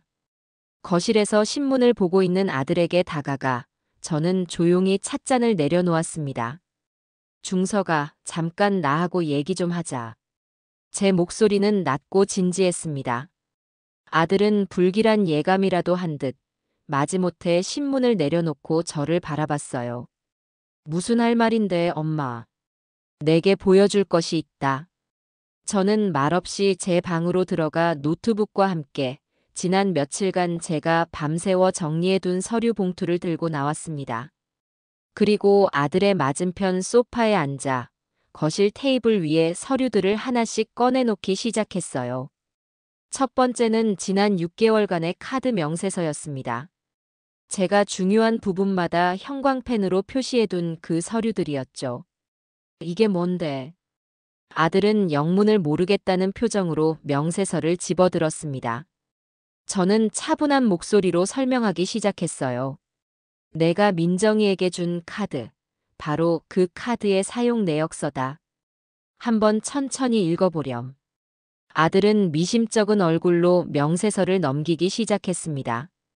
처음에는 무심하게 보던 아들의 표정은 페이지가 넘어갈수록 점점 굳어지기 시작했어요. 중서가, 이 날짜를 보거라. 지난달 15일, 내가 야근 때문에 밤 12시에 들어왔던 날이지. 너는 회사 부장님이랑 저녁 먹느라 늦었다고 했었어. 그런데 여기를 봐라. 같은 날 저녁 9시 민정이는 청담동의 한 와인바에서 48만 원을 결제했구나. 제 손가락이 가리키는 곳을 본 아들의 눈이 흔들렸습니다. 그리고 이날 6월 22일 내가 지방으로 출장을 가서 꼬박 이틀을 고생하고 온 주였지. 민정이는 그날 오전에 백화점 명품관에서 300만 원짜리 가방을 샀고 오후에는 특급 호텔 스파에서 관리를 받았구나. 금액은 60만 원. 저는 기계처럼 감정 없는 목소리로 명세서의 내용을 읊어내려갔습니다. 아들의 얼굴은 하얗게 질려갔어요. 평일 낮 시간에 결제된 골프장 이용료, 피부 관리실 비용, 친구들과의 브런치 모임으로 보이는 수십만 원대의 식당 결제 내역들이 쉴 새 없이 아들의 눈앞에 펼쳐졌습니다. 이게 다 뭐야? 아들의 목소리가 떨리고 있었습니다. 내가 땀 흘려번 돈이 바로 이렇게 쓰이고 있었던 거다. 내가 가족을 위해 야근하고 주말 출근을 하는 동안 내 아내는 너의 노고를 이런 식으로 보답하고 있었어. 너는 이 사실을 알고 있었니? 아들은 아무 대답도 하지 못했습니다. 아니, 하지 못했다는 표현이 더 정확하겠지요. 그는 그저 충격에 빠져 명세서만 멍하니 내려다볼 뿐이었습니다. 하지만 중서가 이건 시작에 불과하다. 저는 노트북을 열어 부팅했습니다. 그리고 바탕화면에 저장해 두었던 파일을 클릭했어요. 내가 지금부터 보여주는 영상을 잘 보거라. 노트북 화면에는 며칠 전 그 마트의 CCTV 영상이 재생되기 시작했습니다. 처음에는 계산대 앞에 서 있는 저와 민정이의 평범한 모습이 나왔어요. 하지만 이내 53만 8천 원이라는 금액이 뜨고 민정이가 과장되게 놀라며 지갑을 찾는 연기를 하는 장면이 이어졌습니다. 어머니, 잠깐만 기다리세요. 영상 속 민정이의 목소리가 스피커를 통해 흘러나왔습니다. 그리고 문제의 장면, 민정이가 몸을 돌려 코너를 사라지면서 입가에 비릿한 미소를 짓는 그 순간이 화면 가득 클로즈업되었습니다. 저는 그 장면을 몇 번이고 반복해서 재생했어요. 저 표정을 잘 보렴, 아들아. 저게 정말 당황해서 어쩔 줄 모르는 사람의 표정으로 보이니? 아니면 계획대로 일이 성공해서 만족스러워하는 사람의 표정으로 보이니? 아들은 입을 굳게 다문 채 화면에서 눈을 떼지 못했습니다. 그의 턱 근육이 꿈틀거리는 것이 보였어요. 저는 영상을 계속 재생했습니다. 민정이가 사라진 후 10분, 30분, 1시간이 넘도록 같은 자리를 서성이는 제 모습이 타임랩스처럼 빠르게 지나갔습니다. 다른 손님들의 수군거림, 직원의 곤란한 표정, 그리고 마침내 카트를 끌고 구석으로 이동하는 제 지치고 외로운 뒷모습까지. 영상은 3시간 동안의 제 모든 수모를 가감없이 담고 있었습니다. 마지막 장면, 제가 결국 모든 것을 포기하고 두부 한 모와 콩나물 한 봉지만을 사서 마트를 나서는 모습이 나오자 마침내 아들의 어깨가 가늘게 떨리기 시작했습니다. 그만해, 엄마. 중석이는 두 손으로 얼굴을 감싸 쥐었습니다. 저는 노트북을 조용히 덮었습니다.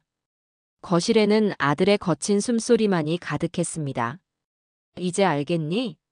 내 아내가 어떤 사람인지. 민정이는 단 한 번도 너를, 그리고 이 어미를 존중한 적이 없었다. 그 아이에게 가족이란 그저 자신의 허영심을 채우기 위한 도구에 불과했던 거야. 내가 민정이가 착하다고 표현이 서툴 뿐이라고 나를 설득할 때마다 내 가슴은 숫덩이처럼 타들어갔단다. 잠시 후 아들이 천천히 고개를 들었습니다.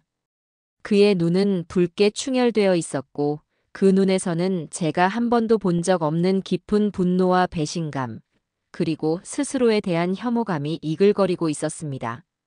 엄마. 아들은 자리에서 일어나 제 앞에 무릎을 꿇었습니다. 엄마, 죄송해요. 제가 정말 죄송합니다. 제가 바보였어요. 제가 등신이었습니다.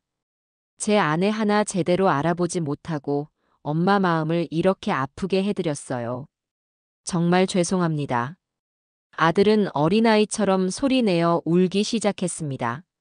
저는 그런 아들의 어깨를 조용히 감싸 안았습니다. 아들의 뜨거운 눈물이 제 손등 위로 툭툭 떨어졌습니다.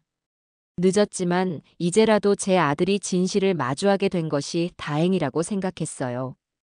그날 오후 민정이가 쇼핑백을 양손 가득 들고 현관문을 들어섰을 때 그녀를 맞이한 것은 평소와 다른 싸늘한 분위기였습니다. 소파에는 남편인 중석이가 싸늘한 얼굴로 앉아 있었고 그 앞 테이블에는 카드 명세서와 노트북이 놓여 있었습니다. 여보, 나왔어. 이거 당신 선물. 민정이는 어색한 분위기를 애써 무시하며 중석에게 다가가려 했지만 중석이가 낮은 목소리로 그녀를 제지했습니다. 거기 앉아. 중석이의 목소리는 얼음장처럼 차가웠습니다. 민정이는 그 기세에 눌려 쇼핑백을 바닥에 내려놓고 마지못해 맞은편에 앉았어요. 그리고 테이블 위의 서류들을 보고는 얼굴이 하얗게 질리기 시작했습니다. 이게 다 뭐예요? 내가 묻고 싶은 말이구나. 이게 다 뭔지 하나부터 열까지 설명해 보시지, 권민정 씨. 중석이는 씨라는 호칭을 사용하며 민정이를 차갑게 몰아붙였습니다. 당신, 내가 회사에서 죽어라 일하는 동안 내 돈으로 이런 짓들을 하고 다녔나? 내가 회식한다고 거짓말하고 당신 친구들이랑 와인 마시러 갔을 때 양심에 조금도 찔리지 않았어? 여보, 그게 아니야. 오해야. 이건 오해? 그럼 이것도 오해인가? 중석이는 노트북을 돌려 민정이가 마트에서 비웃던 장면을 보여주었습니다. 민정이는 화면을 보자마자 비명을 지르듯 악 소리를 내며 눈을 가렸어요. 어떻게 우리 엄마한테 이럴 수가 있어? 당신 사람이야? 늙은 어머니를 마트에 3시간 동안 세워두고 버리고 와. 그러고도 집에 와서 태연하게 거짓말을 해? 중석이의 고함에 민정이는 울음을 터뜨렸습니다. 하지만 그 눈물은 더 이상 중석이에게 통하지 않았어요. 울지 마. 당신의 그 역겨운 눈물. 이제 2번 다시는 안 속아. 여보, 내가 잘못했어. 정말 잘못했어. 어머니가 나를 너무 미워하시는 것 같아서 그래서 나도 모르게 그만. 민정이는 이제 제 탓을 하기 시작했습니다. 하지만 이미 모든 증거를 확인한 중석이의 마음은 돌아선 뒤였습니다. 닥쳐. 어디서 엄마 탓을 해. 당신이 우리 엄마한테 어떻게 행동했는지 내가 지난 몇 년간 바보처럼 속고만 살았지. 이 집에서 당장 나가. 여보. 나가. 당신 얼굴 2번 다시 보고 싶지 않으니까 당신 물건들 전부 가지고 이 집에서 나가라고. 집이 떠나가라 울부짖는 아들과 바닥에 주저앉아 절규하는 며느리의 모습을 저는 제 방 문틈으로 조용히 지켜보고 있었습니다. 드디어 제 아들이 눈을 떴습니다. 며느리의 화려한 가면 뒤에 숨겨진 추악한 민낯을 제 눈으로 확인한 것이었죠. 이 집안의 권력 구도는 오늘부로 완전히 뒤바뀌었습니다. 이제 권민정이 기댈 수 있는 곳은 아무데도 없었어요. 저와 제 아들은 이제 하나의 단단한 연합군이 되었으니까요. 그날의 폭풍이 휩쓸고 지나간 후 집안은 숨막히는 정적으로 가득 찼습니다. 며느리 권민정은 나가라는 아들의 고함에도 불구하고 친정으로 돌아가지 않았어요. 아마 이 집을 나가는 순간 자신이 누리던 모든 것을 잃게 될 거라는 사실을 본능적으로 알았기 때문이겠지요. 그녀는 자기 방에 틀어박혀 나오지 않았고 아들 중석이는 며칠 동안 아내와 말 한마디 섞지 않으며 유령처럼 지냈습니다. 이런 냉전 상태를 끝내고 실질적인 조치를 취해야 할 때가 왔습니다. 저는 주말 저녁 아들을 조용히 제 방으로 불렀습니다. 중석아, 앉아보거라. 아들은 지친 얼굴로 제 앞에 앉았습니다. 엄마, 저 이제 어떻게 해야 할지 모르겠어요. 아들아, 분노만으로는 아무것도 해결되지 않는다. 이제는 우리가 뭘 해야 할지 구체적으로 정해야 해. 저 아이를 이대로 둘 수는 없지 않겠니? 민정이랑 이혼해야 할까요? 아들의 목소리에 고통이 묻어났습니다. 저는 고개를 저었습니다. 이혼은 가장 마지막 수단이다. 그 전에 우리는 저 아이의 버릇을 뿌리부터 고쳐놓아야 한다. 저 아이가 가장 중요하게 생각하고 가장 의지했던 것을 빼앗아야 해. 그래야만 자신의 잘못을 뼈저리게 느낄 수 있을 게다. 그게 뭔데요, 엄마? 돈이다, 아들아. 저는 단호하게 말했습니다. 권민정이라는 아이의 자존심과 허영심은 모두 내가 벌어다주는 돈에서 나왔어. 그 돈줄을 끊는 것이 우리의 첫 번째 과제다. 당장 민정이가 쓰는 모든 신용카드를 정지시키거라. 제 말에 아들은 잠시 망설이는 듯 했지만 이내 굳은 표정으로 고개를 끄덕였습니다. 알겠어요, 엄마. 엄마 말씀대로 할게요. 그리고 앞으로는 일주일에 정해진 액수만 들어있는 체크카드를 하나 주거라. 시장을 보고 생활 필수품을 사는데 꼭 필요한 돈만 주는 거야. 만약 그 이상의 돈이 필요하다면 어디에 쓸 것인지 너에게 영수증과 함께 사유서를 제출하고 허락을 받도록 해라. 네, 엄마. 이건 벌을 주려는 게 아니야, 중서가. 이대로 가다간 이 집안 거덜나는 건 시간 문제다. 우리 집의 재정을 바로 세우고 내 아내가 돈의 무서움을 알게 하기 위한 교육이다. 알겠니? 제 설득에 아들은 완전히 동의했습니다. 그날 밤 아들은 즉시 카드사에 전화해 민정이가 사용하던 모든 카드를 정지시켰습니다. 그리고 다음 날 아침 식탁에 앉아있는 민정이에게 차가운 목소리로 통보했어요. 당신이 쓰던 카드, 어제부로 전부 잘랐어. 민정이는 제 귀를 의심한다는 듯 눈을 동그랗게 떴습니다. 뭐라고요? 지금 장난해요? 나더러 돈도 쓰지 말고 죽으라는 소리예요? 앞으로는 이 체크카드를 써. 일주일에 20만 원씩 넣어줄 테니 그걸로 알아서 살아. 만약 추가로 돈이 필요하면 나한테 사용처와 예상 금액을 적어서 보고하고. 중석이는 지갑에서 체크카드 한 장을 꺼내 식탁 위에 던지듯 놓았습니다. 민정이의 얼굴이 경악으로 일그러졌어요. 미쳤어요? 내가 어떻게 일주일에 20만 원으로 살아요? 내 품위유지비는 어떡하고요? 품위유지비? 당신의 그 품위는 내 피 같은 돈으로 유지되고 있었다는 사실을 잊었나 보군. 이제부터는 그 품위, 당신 스스로 한번 유지해 보시지. 아들은 그 말을 남기고 싸늘하게 출근해 버렸습니다. 혼자 남은 민정이는 체크카드를 노려보며 분노에 몸을 떨었지만 어쩔 도리가 없었죠. 그리고 며칠 뒤 저는 제가 예상했던 바로 그 장면을 전해 들을 수 있었습니다.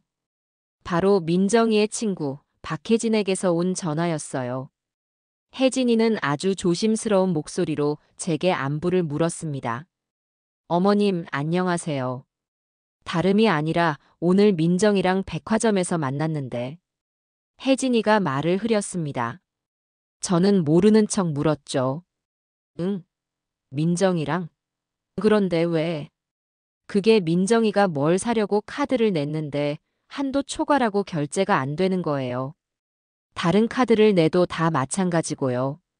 민정이가 얼굴이 새빨개져서는 그냥 가버렸는데 혹시 집에 무슨 일 있으신가요? 민정이가 너무 걱정돼서요. 걱정이라는 말 뒤에 숨겨진 무슨 구경거리가 생긴 거냐는 호기심을 저는 모를 리 없었습니다. 저는 깊은 한숨을 내쉬며 대답했어요. 아이고, 혜진 씨. 부끄러운 얘기지만 사실 우리 아들 회사가 요즘 좀 어려워서 우리가 허리띠를 졸라매기로 했단다. 그래서 민정이 씀씀이도 좀 줄이기로 한 건데 그 아이가 친구들 앞에서 망신을 당했구나. 어쩌면 좋아. 저는 민정이의 경제적 위기를 남편 회사의 경영난으로 둔갑시켜 혜진에게 알려주었습니다. 이 소문은 이제 민정이의 친구들 사이에 급속도로 퍼져나갈 겁니다. 권민정네 망했다더라. 그날 저녁 민정이는 집에 돌아오자마자 제 방으로 쳐들어와 울부짖었습니다. 어머니, 어머니가 꾸민 짓이죠. 제 친구들 앞에서 저를 거지로 만들고 속이 시원하세요? 저는 조용히 뜨개질을 하며 대답했습니다. 나는 아무것도 하지 않았단다. 모든 것은 내 남편이 결정한 일이야. 거짓말. 다 어머니가 시킨 거잖아요. 제가 이렇게 사는 건 다 어머니 때문이라고요. 민정이는 제게 악을 쓰며 덤벼들 기세였지만 이제 그녀의 분노는 조금도 무섭지 않았습니다. 발톱과 이빨이 모두 뽑힌 맹수와 같았으니까요. 며칠간 분노와 절망 속에서 지내던 민정이는 마침내 마지막 수단을 쓰기로 한 모양이었습니다. 어느 날 밤 제가 거실에서 텔레비전을 보고 있을 때 민정이가 조용히 제 옆에 와서 앉았습니다.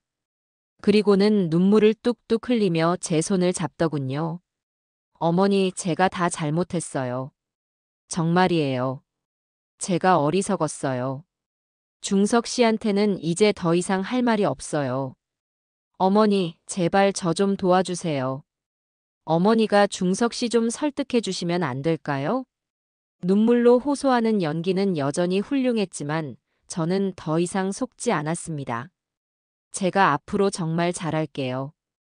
어머니한테도 잘하고 살림도 열심히 배울게요. 그러니 제발 숨이라도 쉴 수 있게 해주세요. 어머니, 비상금 있으시면 저 용돈이라도 조금만 주세요. 네, 제발요. 자존심을 버리고 제게 돈을 구걸하는 며느리의 모습은 처량하기 짝이 없었습니다. 하지만 저는 그 손을 조용히 뿌리쳤습니다. 그리고는 며느리의 눈을 똑바로 바라보며 가장 상냥하고 인자한 목소리로 말해주었지요. 새아가, 네 어머니. 나는 늙어서 가진 돈이 한 푼도 없단다. 제 말에 민정이의 얼굴에 잠시 당혹감이 스쳤습니다. 저는 미소를 지으며 말을 이었습니다. 그리고 설령 돈이 있다고 해도 나는 너에게 줄 수가 없어. 필요한 것이 있으면 내 남편에게 직접 상의하고 의논해서 해결해야지. 그게 진짜 부부 아니겠니? 나는 너희들 부부 사이에 끼어들고 싶지 않구나. 제 대답은 완벽한 논리로 무장되어 있었습니다. 돈이 없다는 사실과 부부 사이에 끼어들지 않겠다는 명분. 민정이는 제 말에 아무런 반박도 하지 못했습니다. 그녀가 기댈 수 있는 마지막 동아줄, 시어머니의 동정심에 호소하는 작전마저 완벽하게 실패로 돌아간 것이었죠. 민정이는 한동안 망연자실한 표정으로 바닥만 내려다보더니 이내 아무 말 없이 자리에서 일어나 자기 방으로 들어갔습니다. 그 힘없는 뒷모습을 보며 저는 알 수 있었습니다. 이제 권민정의 돈줄은 완벽하게 끊겼다는 것을요. 그녀의 허영심을 지탱해주던 기둥이 마침내 무너져 내린 것입니다. 이제 그녀에게 남은 것은 아무것도 없었습니다. 돈줄이 막힌 며느리 권민정의 삶은 급격하게 피폐해져 갔습니다. 그녀의 세계를 지탱하던 두 개의 기둥, 즉 돈과 친구들 앞에서의 체면 중에서 하나의 기둥이 무너지자 다른 하나도 위태롭게 흔들리기 시작했죠. 예전 같으면 하루가 멀다 하고 백화점이며 고급 레스토랑으로 그녀를 불러내던 친구들의 전화가 이제는 그녀에게 고문과도 같은 소리가 되었습니다. 민정아, 오늘 저녁에 새로 생긴 프렌치 레스토랑 가볼래? 예약하기 엄청 힘들었다. 주말에 우리 가평으로 골프 치러 가는데 너도 갈 거지? 저는 거실에서 뜨개질을 하는 척하며 자기 방에서 전화를 받는 며느리의 목소리를 똑똑히 들을 수 있었습니다. 아, 미안. 나 오늘은 좀 몸이 안 좋아서. 어쩌지, 그날은 시댁에 일이 있어서 안 될 것 같아. 궁색한 변명들이 이어졌습니다. 처음에는 친구들도 믿어주는 듯 했지만 거절이 반복되자 그들의 목소리에서도 의심과 짜증이 묻어나오기 시작했어요.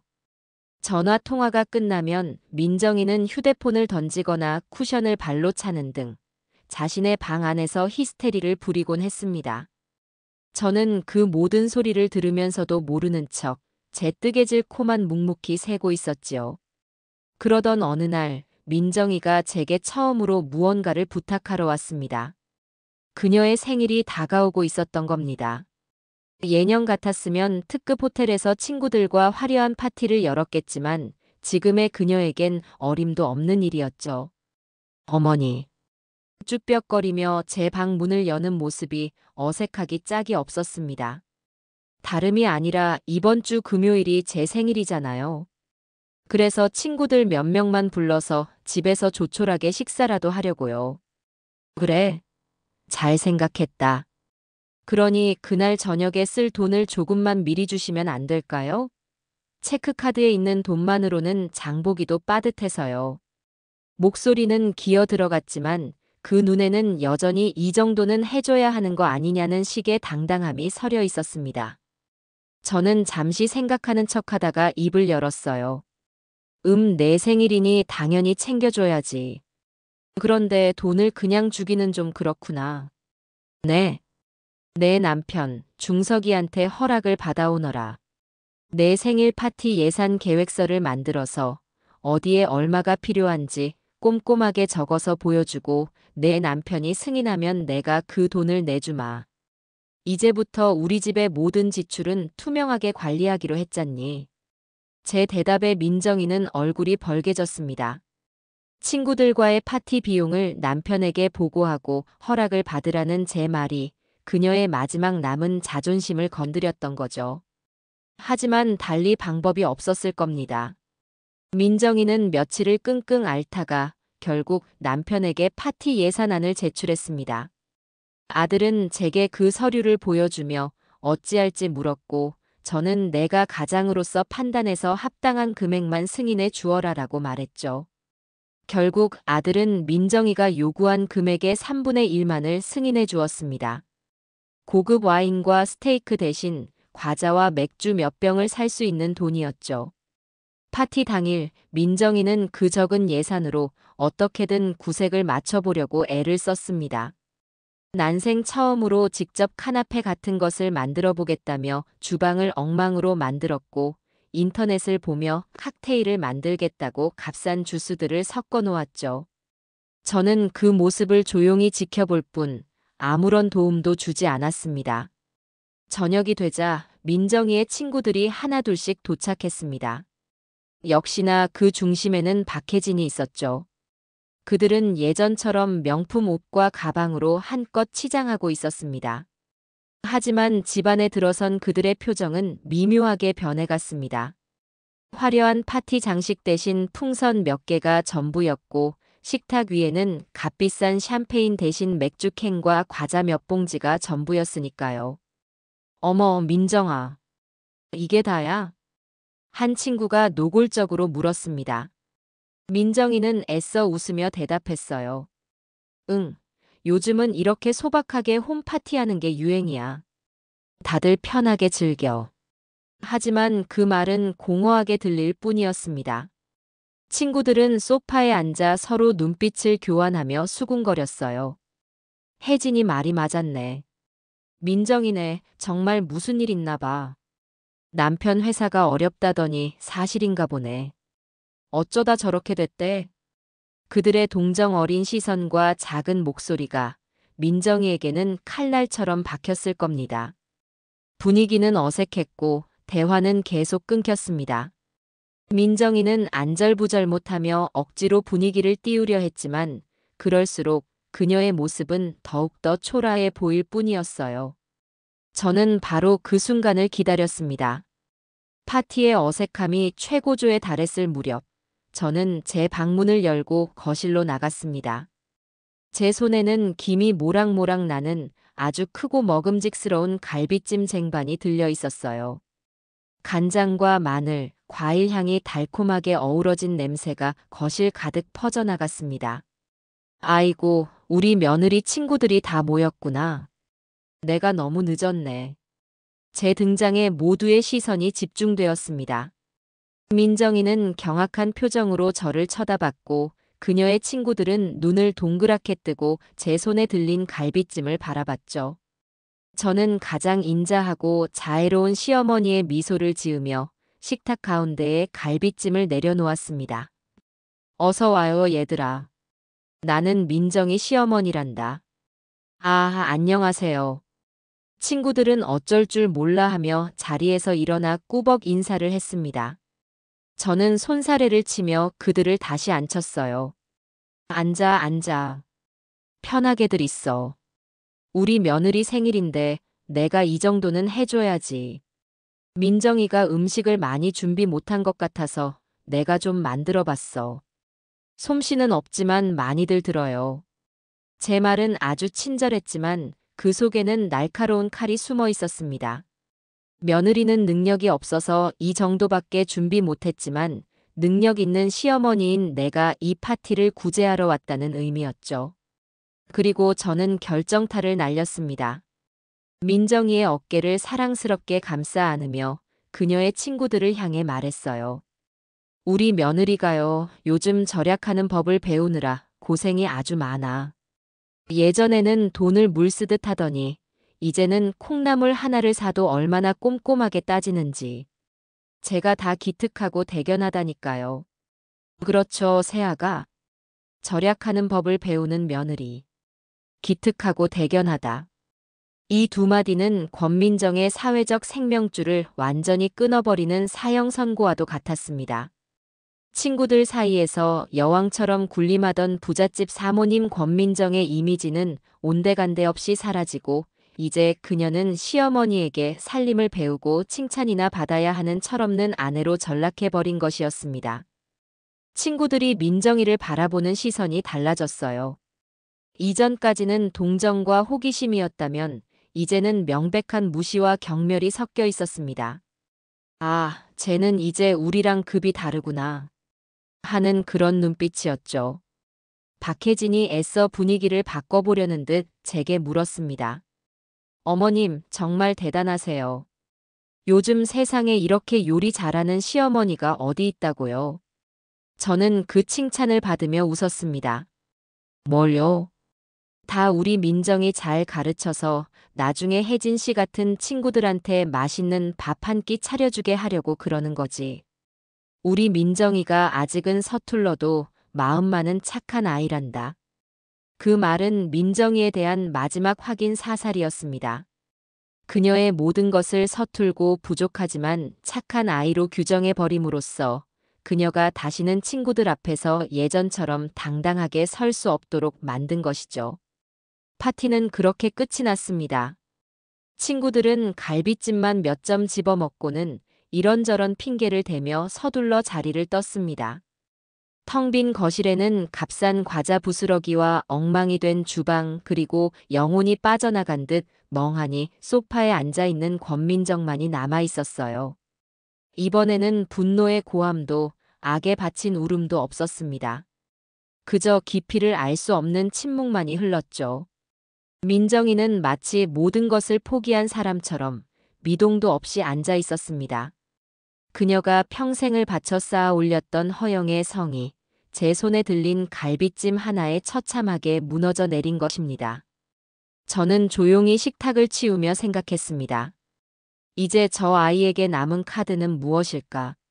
아마도 마지막 발악이 남아있겠지. 그리고 저는 그 마지막 발악마저 꺾어버릴 준비가 되어 있었습니다. 그 치욕스러운 생일 파티가 끝난 후 며느리 권민정은 며칠 동안 자기 방에서 나오지 않았습니다. 마치 죽은 사람처럼 기척도 없었죠. 식사 시간이 되어도 밥을 먹으러 나오지 않았고 아들 중석이가 문을 두드려도 아무런 대답이 없었습니다. 저는 그저 그녀가 자신의 내면에서 어떤 전쟁을 치르고 있는지 조용히 내버려 두었습니다. 벼랑 끝에 몰린 쥐는 결국 최후의 선택을 하기 마련이니까요. 그리고 마침내 민정이는 자신의 마지막 카드를 꺼내 들었습니다. 며칠 만에 방에서 나온 그녀의 모습은 딴 사람 같았어요. 핏기 없는 얼굴에 헝클어진 머리, 초점 없는 눈동자는 마치 모든 것을 포기한 사람처럼 보였습니다. 하지만 그 눈빛 깊은 곳에는 도끼 어린 마지막 불꽃이 남아 있었죠. 그녀는 퇴근하고 돌아온 아들 중석이와 거실 소파에 앉아 있는 저를 향해 폭탄을 던졌습니다. 나 더 이상은 이렇게 못 살아. 그녀의 목소리는 갈라져 있었지만 단호함이 묻어 있었습니다. 중석이가 지친 목소리로 물었습니다. 또 무슨 소리야? 이 집에서 어머니랑 한 지붕 밑에서 사는 거, 나 이제 못하겠다고. 그러니까. 민정이는 저와 중석이를 번갈아 쳐다보며 최후 통첩을 날렸습니다. 당신, 나랑 어머니 둘 중에 하나를 선택해. 그것은 그녀가 할 수 있는 마지막 발악이었습니다. 돈도 친구도 체면도 모두 잃은 그녀가 유일하게 기댈 수 있다고 믿었던 것. 바로 아들의 사랑 혹은 책임감이었죠. 그녀는 아마 속으로 이렇게 생각했을 겁니다. 아무리 그래도 남편인데 아내와 이혼하는 것보다는 어머니를 설득하는 쪽을 택하겠지. 이 방법밖에는 없어. 저는 아무 말 없이 중석이를 바라보았습니다. 이제 공은 제 아들에게 넘어갔어요. 이 질문에 아들이 어떻게 대답하느냐에 따라 우리 가족의 미래가 결정될 것이었습니다. 만약 여기서 아들이 조금이라도 흔들리는 모습을 보인다면 제가 지금까지 해온 모든 노력은 수포로 돌아갈 수도 있었습니다. 하지만 제 아들 김중석은 더 이상 예전에 무르고 어리석은 남자가 아니었습니다. 그는 아내의 잔인한 본성과 어머니의 깊은 고통을 제 눈으로 똑똑히 확인한 사람이었죠. 중석이는 잠시 아내를 바라보더니 이내 피식하고 웃었습니다.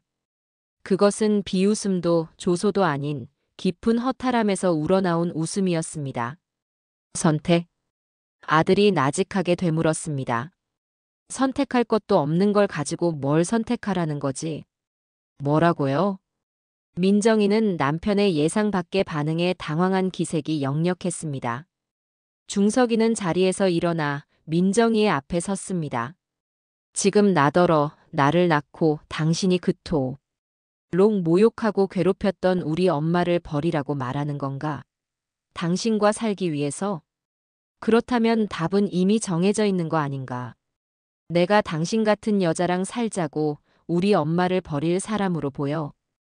중석이의 목소리는 분노가 아닌 차가운 경멸로 가득 차 있었습니다.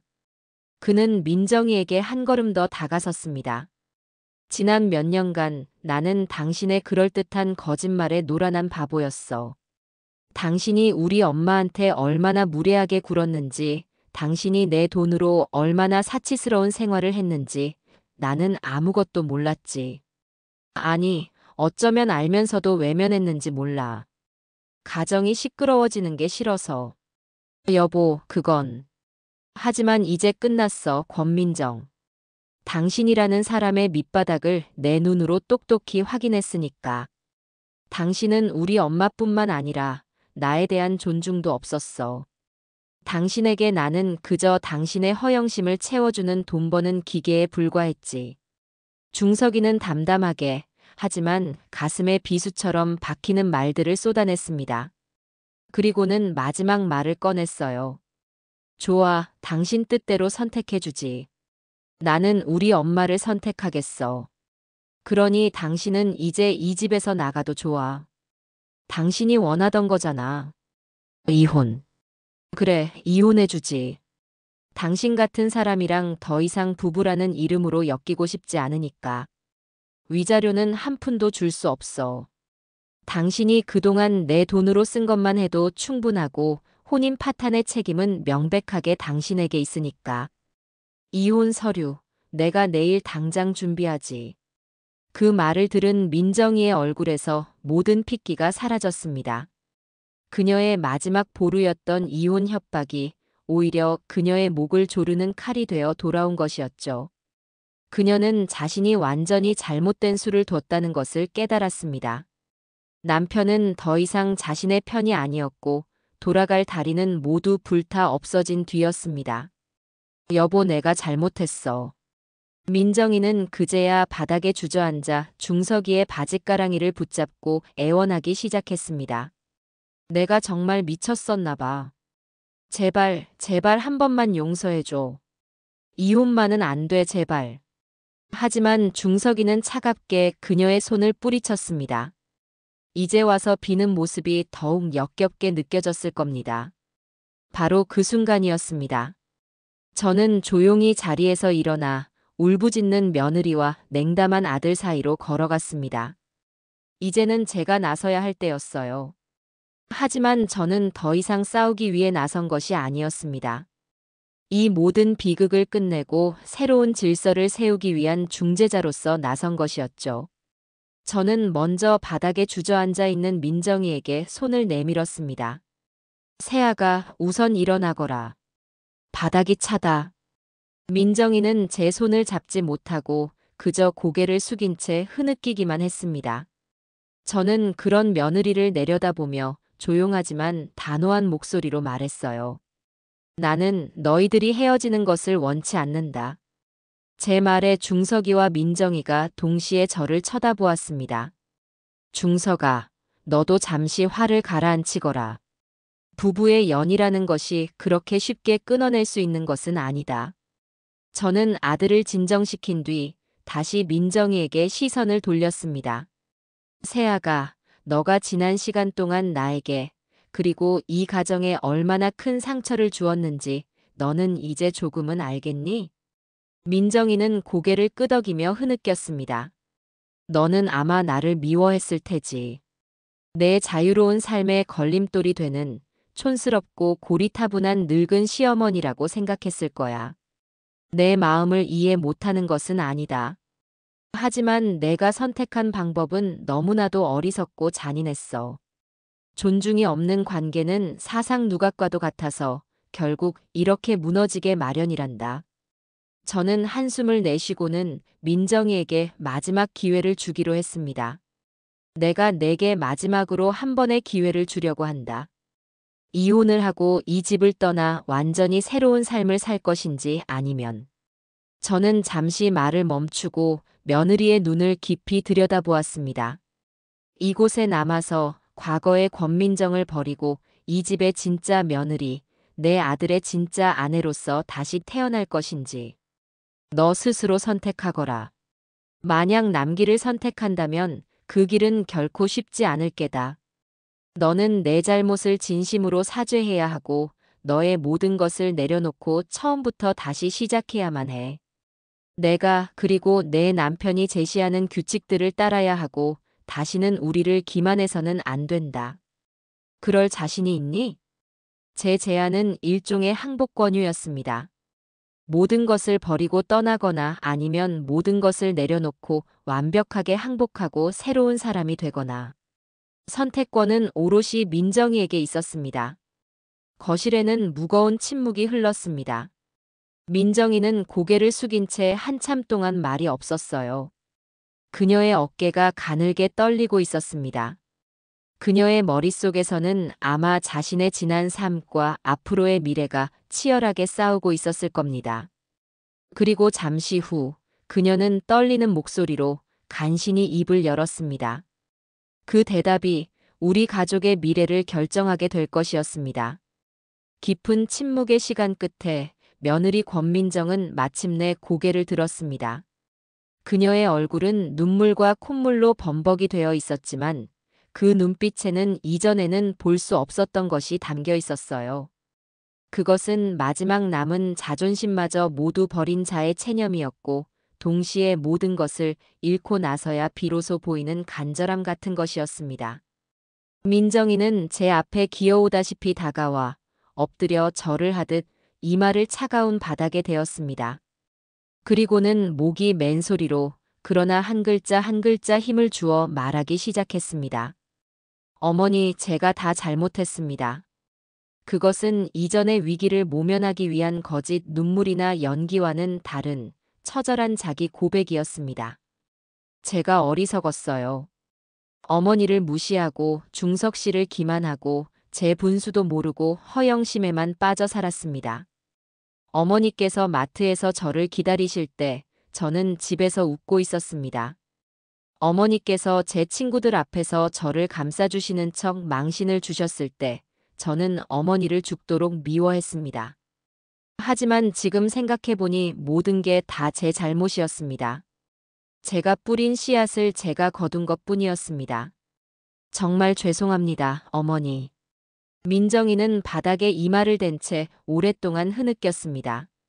저는 말없이 그녀의 등을 내려다보았고 제 옆에 서 있던 아들 중석이는 착잡한 표정으로 입술을 깨물었어요. 저 사죄가 얼마나 갈지, 저 눈물이 마르면 또 어떤 모습으로 변할지 저는 아직 완전히 믿을 수 없었습니다. 하지만 한 가지는 분명했어요. 저 아이는 지금 인생의 가장 밑바닥에서 처음으로 자신의 잘못을 정면으로 마주하고 있다는 것이었죠.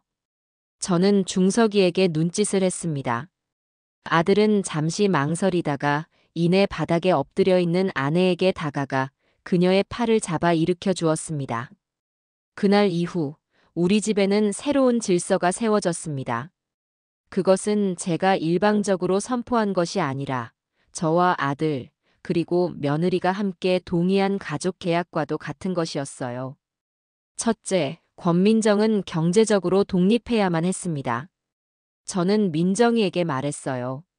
내 손으로 돈을 벌어봐야 돈의 무서움과 남편의 노고를 알 수 있다. 며느리는 며칠 뒤 집 근처의 작은 카페에 파트타임 직원으로 취직했습니다.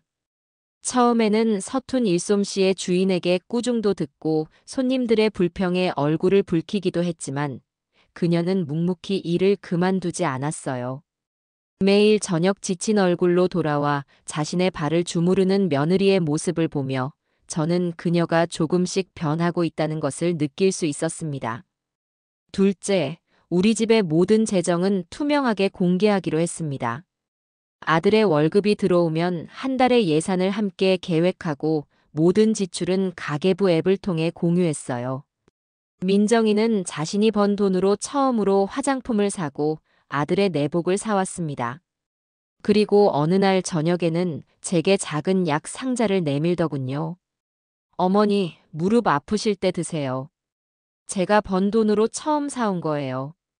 어색하게 내밀어진 파스 한 통이었지만 저는 그 어떤 비싼 선물보다도 그 마음이 고맙게 느껴졌습니다. 셋째, 서로에 대한 존중을 회복하는 것이었습니다. 특히 민정이의 말투는 눈에 띄게 달라졌어요. 어머니, 이거 하세요가 아니라 어머니, 제가 이거 해도 괜찮을까요? 라고 물어보기 시작했고 더 이상 저를 투명 인간 취급하지 않았습니다. 저 역시 그녀를 감시해야 할 대상이 아니라 다시 가르쳐야 할 딸처럼 대하려고 노력했어요. 물론 하루아침에 모든 것이 바뀌지는 않았습니다. 때로는 예전의 날카로운 모습이 불쑥 튀어나오기도 했고 저 역시 마음속의 응어리가 완전히 풀리지 않아 퉁명스럽게 대할 때도 있었죠. 하지만 중요한 것은 우리는 서로의 관계를 회복하기 위해 노력하고 있다는 사실이었습니다. 그렇게 1년이라는 시간이 흘렀습니다. 이제 우리 집의 풍경은 예전과는 많이 달라졌어요. 주말 아침이면 며느리는 카페에서 배운 솜씨라며 제법 그럴듯한 커피를 내려 저와 아들에게 대접합니다. 아들은 소파에 누워 텔레비전을 보는 대신 며느리와 함께 장을 보러 나가거나 집안일을 돕습니다. 얼마 전에는 셋이서 함께 마트에 간 적이 있었어요. 계산대 앞에 섰을 때 저는 문득 1년 전에 그 끔찍했던 날을 떠올렸습니다. 하지만 지금 제 옆에는 카트 안의 물건 가격을 꼼꼼히 확인하며 어머니, 이건 너무 비싸니까 다음 세일할 때 사요라고 말하는 며느리가 서 있었습니다. 그리고 그런 며느리를 사랑스러운 눈빛으로 바라보는 제 아들이 있었죠. 그 모습을 보며 저는 비로소 제가 벌였던 이 길고 긴 전쟁의 의미를 깨달았습니다. 제가 원했던 것은 며느리에 대한 통쾌한 복수나 그녀의 파멸이 아니었어요. 제가 진정으로 원했던 것은 바로 지금 제 눈앞에 있는 이 평범하고 소박한 가족의 평화였던 겁니다. 마트 계산대 앞에서 제가 흘렸던 피눈물은 결코 헛되지 않았습니다. 그 눈물은 썩어가는 상처를 도려내는 소독약이었고 무너진 집의 주춧돌을 다시 세우는 시멘트였습니다.